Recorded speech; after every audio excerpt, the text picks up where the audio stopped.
देश दुनिया च वास्ते पंजाबियों ਨੂੰ ਜੀ ਆਇਆਂ। मैं हरजिंदर सिंह रंधावा, तुम देख रहे हो पंजाब टैलीविजन और मेरे नाल ने सीनियर जर्नलिस्ट सरदार हमीर सिंह जी, संपादक पंजाब टैलीविजन, और इन्हां दे नाल सरदार जगतार सिंह जी, सीनियर जर्नलिस्ट ने और हिस्टोरीयन ने। मैं जी आया आखदा। थैंक यू जी, शुक्रिया जी। आम तौर ते पंजाब दे विच सियासी गर्मी पैदा हुंदी है, तलखी पैदा हुंदी है, टकराव पैदा हुंदे आ, पर अरसे बाद मुलाजम महाज तो एक वड्डी चुनौती पेश हो गई। कल मुख मंत्री भगवंत मान एक सोशल मीडिया पोस्ट राही ते बाद दे विच वो अमृतसर की धरती तो सीधा संबोधित होंदे आ मुलाजम जथेबंदियां नूं जिन्हां ने अपनी स्ट्राइक अनाउंस की हुई सीगी। लेकिन अज मोड़वे हल्ले दे विच पटवार यूनीयन वालों और उन्हां जथेबंदियां वालों जिहड़ियां स्ट्राइक अनाउंस करके बैठियां सी, सीधी चुनौती पेश करती गई है। और वो चुनौती की पेश की है वो भी बड़ी रोचक है। ये हीट तत्थां ते भी है, ये गर्मी किन्नी क गर्म करूगी फिजा नूं, माहौल नूं, ये देखण वाली गल है। ते दूजा मामला बहुत अहम पिछले दिनों के विच कुछ सियासी पार्टियां ने जिन्हां च ममता बैनर्जी तो लैके नीतीश कुमार सीगे खदशे ਜ਼ਾਹਰ ਕੀਤੇ ਸੀ कि समय तो पहला लोक सभा चोणां हो सकदियां। अज जदों अचनचेत बिना एजेंडे तो पार्लीमेंट का सैशन 5 दिन का बुला लिया जाता ਤਾਂ ਇਹਨਾਂ ਸਰਗੋਸ਼ੀਆਂ ਨੂੰ ਹਵਾ ਮਿਲ ਜਾਂਦੀ ਆ और ਇਹਨਾਂ ਦੇ ਉੱਤੇ ਇੰਟੈਲੈਕਚੁਅਲ ਖਾਸ ਤੌਰ ਤੇ ਵੱਡੇ ਹਲਕੇ ਜ਼ਿਕਰ ਕਰਨਾ ਸ਼ੁਰੂ ਕਰ ਦਿੰਦੇ ਆ ਕਿ ਕੀ ਪ੍ਰਧਾਨ ਮੰਤਰੀ ਲੋਕ ਸਭਾ ਦੇ ਮੰਚ ਤੋਂ ਲੋਕਾਂ ਨੂੰ ਸੰਬੋਧਿਤ ਹੁੰਦੇ ਆ ਪਾਰਲੀਮੈਂਟ ਡਿਸੋਲਵ ਕਰਨ ਦਾ ਅਨਾਉਂਸ ਕਰਨਗੇ। ਕੀ ਸਮੇਂ ਤੋਂ ਪਹਿਲਾਂ ਚੋਣਾਂ ਹੋ ਰਹੀਆਂ ਨੇ? ਇਹ ਸਭ ਤੋਂ ਵੱਡਾ ਸਵਾਲ ਹੈ। ਔਰ ਵੈਸੇ ਅੱਜ ਪੰਜਾਬ ਦੀ ਧਰਤੀ ਤੇ ਬਾਬਾ ਬਕਾਲਾ ਚ ਰੱਖੜ ਪੁੰਨਿਆ ਦੇ ਮੇਲੇ ਤੇ ਸਾਰੀਆਂ ਪਾਰਟੀਆਂ ਨੇ ਸਿਆਸੀ ਸਟੇਜ ਲਾਈ ਹੋਈ ਸੀ, ਗਹਿਮਾ ਗਹਿਮੀ ਸੀ। ਕੁਝ ਜ਼ਿਕਰੋ ਵੀ ਕਰਦੇ ਆ। ਸਭ ਤੋਂ ਪਹਿਲਾਂ ਸਰਦਾਰ ਹਮੀਰ ਸਿੰਘ ਜੀ, ਵੱਡੀ ਚੁਣੌਤੀ ਮੁੱਖ ਮੰਤਰੀ ਨੂੰ ਸਿੱਧਿਓਂ ਟੱਕਰੇ ਨੇ ਇਹ ਮੁਲਾਜ਼ਮ। ਅੱਜ ਸਵੇਰੇ ਅੱਜ ਜਦੋਂ ਹੀ ਕੋਰਟ ਖੁੱਲੀ ਉਸ ਤੋਂ ਬਾਅਦ ਪੰਜਾਬ ਭਰ ਦੇ ਵਿੱਚ ਇਹ ਰੌਲਾ, ਇੱਕ ਸੁਰਖੀ ਵੱਡੀ ਹੋ ਗਈ ਕਿ ਸਰਕਾਰ ਪਿਛਲ ਪੈਰੀ ਮੁੜ ਗਈ ਪੰਚਾਇਤਾਂ ਭੰਗ ਕਰਨ ਦੇ ਨਜ਼ਰੀਏ ਤੋਂ। ਸ਼ਾਇਦ ਇਤਿਹਾਸ ਦੇ ਵਿੱਚ ਬਹੁਤ ਘੱਟ ਇੰਜ ਹੁੰਦਾ ਹੈ ਕਿ ਜਿਹੜੇ ਸਰਪੰਚ ਸਾਬਕਾ ਹੋ ਗਏ ਸੀ ਉਹ ਫਿਰ ਤੋਂ ਮੌਜੂਦਾ ਹੋ ਗਏ। ਇਹ ਲਗਾਤਾਰ ਸਿਲਸਿਲਾ ਬਣਿਆ ਹੋਇਆ ਸੀ, ਲੋਕ ਇੱਕ ਦੂਜੇ ਨੂੰ ਟੈਗ ਕਰ ਰਹੇ ਸੀਗੇ। ਮੈਂ ਤੁਹਾਡੇ ਤੋਂ ਸਮਝਣਾ ਚਾਹੁੰਦਾ ਕਿ ਇਸ ਤੋਂ ਬਾਅਦ ਜਿਹੜੀ ਚੁਣੌਤੀ ਪਟਵਾਰ ਯੂਨੀਅਨ ਨੇ ਹੜਤਾਲ ਤੇ ਜਾਣ ਵਾਲੇ ਮੁਲਾਜ਼ਮਾਂ ਨੇ ਦਿੱਤੀ ਕਿ ਅਸੀਂ ਜਾ ਰਹੇ ਹਾਂ, ਇਹ ਜਰਾ ਸਾਂਝ ਪਵਾ ਦਿਓ। ਇੱਕ ਇੱਕ ਸ਼ਬਦ ਸੁਣਨ ਵਾਲਾ ਸੀ, ਬੜਾ ਤਲਖ ਸੀ। ਔਰ ਮੈਨੂੰ ਲੱਗਦਾ ਹੈ ਕਿ ਇਹਦੇ ਵਿੱਚ ਵੀ ਯੂ ਟਰਨ ਦੀ ਸੰਭਾਵਨਾ ਕਾਫੀ ਨਜ਼ਰ ਆ ਰਹੀ ਹੈ। ਨਹੀਂ ਤਾਂ ਟਕਰਾਅ ਐਡਾ ਵੱਡਾ ਹੋਣ ਵਾਲਾ ਜਿਸ ਟਕਰਾਅ ਤੋਂ ਬਚਣਾ ਔਖਾ ਹੈ। शायद सरकार ਲਈ ਇਹ ਗਲੇ ਦੀ ਹੱਡੀ ਬਣ ਜੇ ਮਾਮਲਾ। ਦੱਸਿਓ ਜਰਾ, ਸਾਂਝ ਪਵਾਇਓ। ਕੱਲ ਚੀਫ ਮਿਨਿਸਟਰ ਨੇ ਜਿਹੜਾ ਇੱਕ ਟਵੀਟ ਕਰਕੇ ਕਿਹਾ ਸੀਗਾ ਨਾ ਵੀ ਅਸੀਂ ਕਲਮ ਕਿਹਦੇ ਹੱਥ 'ਚ ਫੜਾਉਣੀ ਆ, ਫਿਰ ਇਹ ਸਰਕਾਰ ਤੈਅ ਕਰੇਗੀ ਜੇ ਤੁਸੀਂ ਕਲਮ ਛੋੜ ਹੜਤਾਲ ਕਰ ਰਹੇ ਹੋ। ਔਰ ਉਹਦੇ ਨਾਲ ਦੀ ਨਾਲ ਇਹ ਇੱਕ ਗੱਲ ਆ ਗਈ ਕਿ ਸ਼ਾਮ ਨੂੰ ਫਿਰ ਆਰਡਰ ਹੀ ਆ ਗਿਆ ਕਿ ਐਸਮਾ ਲਾਗੂ ਕਰ ਦਿੱਤਾ ਗਿਆ ਜੀ, ਜਿਹੜਾ ਵੀ ਹੜਤਾਲ ਤੇ ਜਾਏਗਾ ਸਰਵਿਸ ਬ੍ਰੇਕ ਹੋ ਜਾਏਗੀ, ਸਸਪੈਂਸ਼ਨਾਂ ਹੋ ਜਾਣਗੀਆਂ ਬਾਕੀ ਦੇ। ਤੇ ਉਹਦੇ ਚ ਜਿਹੜਾ ਇੱਕ ਨੈਰੇਟਿਵ ਬਣਾਇਆ ਚੀਫ ਮਿਨਿਸਟਰ ਨੇ ਉਹ ਇਹ ਸੀ ਕਿ ਇਹ ਕਰਪਟ ਬੰਦਿਆਂ ਨੂੰ ਬਚਾਉਣ ਦੇ ਲਈ ਹੜਤਾਲ ਕਰ ਰਹੇ ਨੇ। ਪਹਿਲਾਂ ਤਾਂ ਇਹਨੂੰ ਕਾਊਂਟਰ ਕੀਤਾ ਪਟਵਾਰ ਯੂਨੀਅਨ ਨੇ ਕਿ ਸਾਡੀ ਕੋਈ ਇਹੋ ਜਿਹੀ ਡਿਮਾਂਡ ਨਹੀਂ ਹੈ, ਜਾਂ ਚੀਫ ਮਿਨਿਸਟਰ ਸਾਬਤ ਕਰ ਦੇਣ ਇਹ ਗਲਤ ਗੱਲ ਕੀਤੀ ਜਾ ਰਹੀ ਹੈ। ਸਾਡੀਆਂ ਡਿਮਾਂਡਸ ਨੇ ਜਨਰਲ ਡਿਮਾਂਡਸ ਜਿਹੜੀਆਂ ਤੁਸੀਂ ਮੰਨ ਕੇ ਕੀਤੀਆਂ ਨੇ। ਪੁਰਾਣੀ ਪੈਨਸ਼ਨ ਸਕੀਮ ਬਹਾਲ ਕਰਨ ਦੀ ਗੱਲ ਹੈ, ਹਾਈ ਕੋਰਟ ਦਾ ਆਰਡਰ ਹੋ ਚੁੱਕਿਆ। ਸਾਰੇ ਡਿਪਾਰਟਮੈਂਟਾਂ ਜਿਹੜੇ ਪ੍ਰੋਬੇਸ਼ਨ ਪੀਰੀਅਡ ਤੇ ਹੋਣਗੇ ਉਹਨਾਂ ਨੂੰ ਫੁੱਲ ਸੈਲਰੀ ਮਿਲੂਗੀ। ਤੁਸੀਂ ਪਟਵਾਰੀਆਂ ਦੇ ਵਿੱਚ ਜਿਹੜੇ ਭਰਤੀ ਕੀਤੇ ਨੇ ਉਹਨਾਂ ਨੂੰ ਨਹੀਂ ਦੇ ਰਹੇ ਉਹ ਜਿਹੜਾ ਪੂਰਾ ਸੈਲਰੀ ਤੁਸੀਂ 167 ਰੁਪਏ ਦਿਹਾੜੀ ਕਿਹਾ, ਉਹਨਾਂ ਨੇ ਤੁਸੀਂ 5000 ਰੁਪਏ ਤੇ ਬੰਦੇ ਰੱਖੇ ਹੋਏ ਨੇ। ਨਾਲ ਇਹ ਵੀ ਕਿਹਾ ਜਿੰਨਾ ਮਨਰੇਗਾ ਮਜ਼ਦੂਰ ਨੂੰ ਮਿਲਦਾ ਉਦੋਂ ਵੀ ਘੱਟ ਤੇ ਤੁਸੀਂ ਬੰਦਿਆਂ ਨੂੰ ਰੱਖਿਆ ਹੋਇਆ ਪਟਵਾਰੀਆਂ ਨੂੰ। ਤੇ ਕੰਮ ਤੁਸੀਂ ਕਿੰਨਾ ਲੈਂਦੇ ਹੋ? ਕੰਮ ਇਹ ਲੈਂਦੇ ਹੋ ਕਿ ਲਗਭਗ 4100 ਤੋਂ ਜ਼ਿਆਦਾ ਜਿਹੜੇ ਪਟਵਾਰ ਦੇ ਸਰਕਲ ਨੇ, ਉਹ ਪਟਵਾਰ ਸਰਕਲਾਂ ਦੇ ਵਿੱਚੋਂ 3193 ਵਿਹਲੇ ਪਏ ਨੇ, ਪਟਵਾਰੀ ਨਹੀਂ ਹੈ ਤੁਹਾਡੇ ਕੋਲ। ਕੇਵਲ 1528 ਪਟਵਾਰੀ ਨੇ ਜਿਨ੍ਹਾਂ ਨੂੰ ਸਾਰੀ ਜ਼ਿੰਮੇਵਾਰੀ ਦਿੱਤੀ ਹੋਈ ਹੈ ਓਵਰਆਲ ਸਾਰੇ ਮਾਮਲਿਆਂ ਦੇ ਵਿੱਚ ਜਾ ਕੇ। ਅਸੀਂ ਤੁਹਾਨੂੰ ਕਹਿੰਦੇ ਆ ਕਿ ਤੁਸੀਂ ਉਹ ਭਰਤੀ ਕਰੋ ਤੇ ਤੁਸੀਂ ਉਹ ਭਰਤੀ ਨਹੀਂ ਕਰਦੇ ਕਿਸੇ ਵੀ ਰੂਪ 'ਚ। ਔਰ ਇਸ ਕਰਕੇ ਇਹ ਹੈ ਕਿ ਤੁਸੀਂ ਜਿਹੜੀ ਇਹ ਕਰਪਸ਼ਨ ਦੀ ਤੁਸੀਂ ਜਾਂਚ ਕਰੋ ਸਾਡੇ ਖਿਲਾਫ, ਸਾਨੂੰ ਕੋਈ ਪ੍ਰੋਬਲਮ ਨਹੀਂ ਹੈ ਕਿਸੇ ਵੀ ਰੂਪ ਦੇ ਵਿੱਚ। ਜਾਂਚ ਕਰਨੀ ਹੈ ਤੁਸੀਂ ਜਾਂਚ ਕਰ ਸਕਦੇ ਹੋ, ਪਰ ਉਹਨੂੰ ਗਲਤ ਤਰੀਕੇ ਦਾ ਜਿਹੜਾ ਪੇਸ਼ ਕਰਦੇ ਹੋ ਉਸ ਚੁਣੌਤੀ ਨੂੰ ਅਸੀਂ ਪੇਸ਼ ਕਰਦੇ ਹਾਂ। ਨਾਲ ਉਹਨਾਂ ਨੇ ਕਈ ਹੋਰ ਗੱਲਾਂ ਵੀ ਚੀਫ ਮਿਨਿਸਟਰ ਤੇ ਪੋਲੀਟੀਕਲ ਸਵਾਲ ਵੀ ਉਠਾਏ ਕਾਰਗੁਜ਼ਾਰੀਆਂ ਤੇ ਜਿੰਨੇ ਵੀ ਬਾਕੀ ਦੇ ਨੇ। ਨਾਲ ਉਹਨਾਂ ਨੇ ਇਹ ਕਿਹਾ ਕਿ ਹੜ੍ਹਾਂ ਦੀ ਤੋਂ ਬਚਾਅ ਇਹ ਕਰਦੇ ਨੇ ਸ਼ਾਇਦ ਜਿੱਚ ਕਿਉਂ ਕਹਿੰਦੇ ਅੱਜ ਤੱਕ ਹੜ੍ਹਾਂ ਤੇ ਜਿੰਨਾ ਕੁ ਕੰਮ ਹੋਇਆ ਵੀ ਹੈ, ਜਿਹੜਾ ਸਰਕਾਰ ਨੇ ਤਾਣਾ ਬਾਣਾ ਉੱਥੇ ਮਾੜਾ ਮੋਟਾ ਅਰੇਂਜ ਕੀਤਾ ਉਹ ਸਾਰਾ ਹੀ ਪਟਵਾਰੀਆਂ ਤਹਿਸੀਲਦਾਰਾਂ ਨੇ ਕੀਤਾ। ਤੁਸੀਂ ਤਾਂ ਕੀਤਾ ਹੀ ਕੁਛ ਨਹੀਂ, ਤੁਸੀਂ ਤਾਂ ਪੈਸੇ ਵੀ ਨਹੀਂ ਦਿੱਤੇ। ਅਸੀਂ ਆਪਦੇ ਅਸਰ ਨਾਲ ਆਲੇ ਦੁਆਲੇ ਲੋਕਾਂ ਤੋਂ ਮੰਗ ਤੰਗ ਕੇ ਕਹਿੰਦੇ ਅਸੀਂ ਜਿੰਨਾ ਕਰਵਾ ਸਕਦੇ ਸੀ ਗਵਰਨਮੈਂਟ ਐਂਗਲ ਤੋਂ ਵੀ, ਗਵਰਨਮੈਂਟ ਦੀ ਇੱਜ਼ਤ ਬਚੀ ਰਹੇ, ਅਸੀਂ ਕਰਦੇ ਰਹੇ ਤੇ ਉਹ ਕੰਮ ਅਸੀਂ ਅੱਜ ਵੀ ਕਰਾਂਗੇ। 7 ਜ਼ਿਲ੍ਹਿਆਂ 'ਚ ਹੜ੍ਹ ਦਾ ਮਾਮਲਾ ਹੈ, ਤੁਸੀਂ ਉਹਨੂੰ ਸਾਰੇ ਪੰਜਾਬ 'ਚ ਕਿਵੇਂ ਕਹਿ ਸਕਦੇ ਹੋ ਕਿ ਅਸੀਂ ਪੰਜਾਬ ਦੇ ਵਿੱਚ ਉਹ ਚੋਂ ਹਟ ਰਹੇ ਹਾਂ ਜਾਂ ਬਾਕੀ ਦੀਆਂ ਹਟ ਰਹੀਆਂ। ਤੇ ਇਦੋਂ ਬਾਅਦ ਉਹਨਾਂ ਨੇ ਇੱਕ ਚੈਲੰਜ ਕਰਤਾ, ਮਤਲਬ ਉਹਨਾਂ ਨੂੰ ਉਹ ਚੈਲੰਜ ਇਹ ਕੀਤਾ ਕਿ ਅਸੀਂ ਜਾ ਰਹੇ ਹਾਂ ਹੜਤਾਲ ਤੇ। ਸਾਡੀ ਅਪੁਆਇੰਟਿੰਗ ਅਥਾਰਟੀ ਜਿਹੜੀ ਉਹ ਕਲੈਕਟਰ ਹੁੰਦੇ ਨੇ, 23 ਕਲੈਕਟਰ ਨੇ, ਮਤਲਬ ਸਾਡੇ ਕਲੈਕਟਰ ਨਹੀਂ ਕਹਿੰਦੇ, ਪੁਰਾਣੇ ਜ਼ਮਾਨੇ 'ਚ ਡਿਪਟੀ ਕਮਿਸ਼ਨਰ ਕਹਿੰਦੇ ਆ, ਐਜ ਏ ਰੈਵਨਿਊ ਉਹ ਕਲੈਕਟਰ ਨੇ। ਉਹ ਕਹਿੰਦੇ ਜਿਹੜੇ ਹੜਤਾਲ ਤੇ ਜਾਊ, ਕਿਉਂਕਿ ਸਾਡੇ ਖਿਲਾਫ ਕਾਰਵਾਈ ਦਾ ਆਰਡਰ ਵੀ ਕਲੈਕਟਰ ਨੇ ਹੀ ਕਰਨਾ ਹੈ। ਜਿਹੜੀ ਅਪੁਆਇੰਟਿੰਗ ਅਥਾਰਟੀ ਹੁੰਦੀ ਹੈ ਪ੍ਰੈਕਟੀਕਲੀ ਉਹੀ ਆਰਡਰ ਲੈਂਦੀ ਹੈ।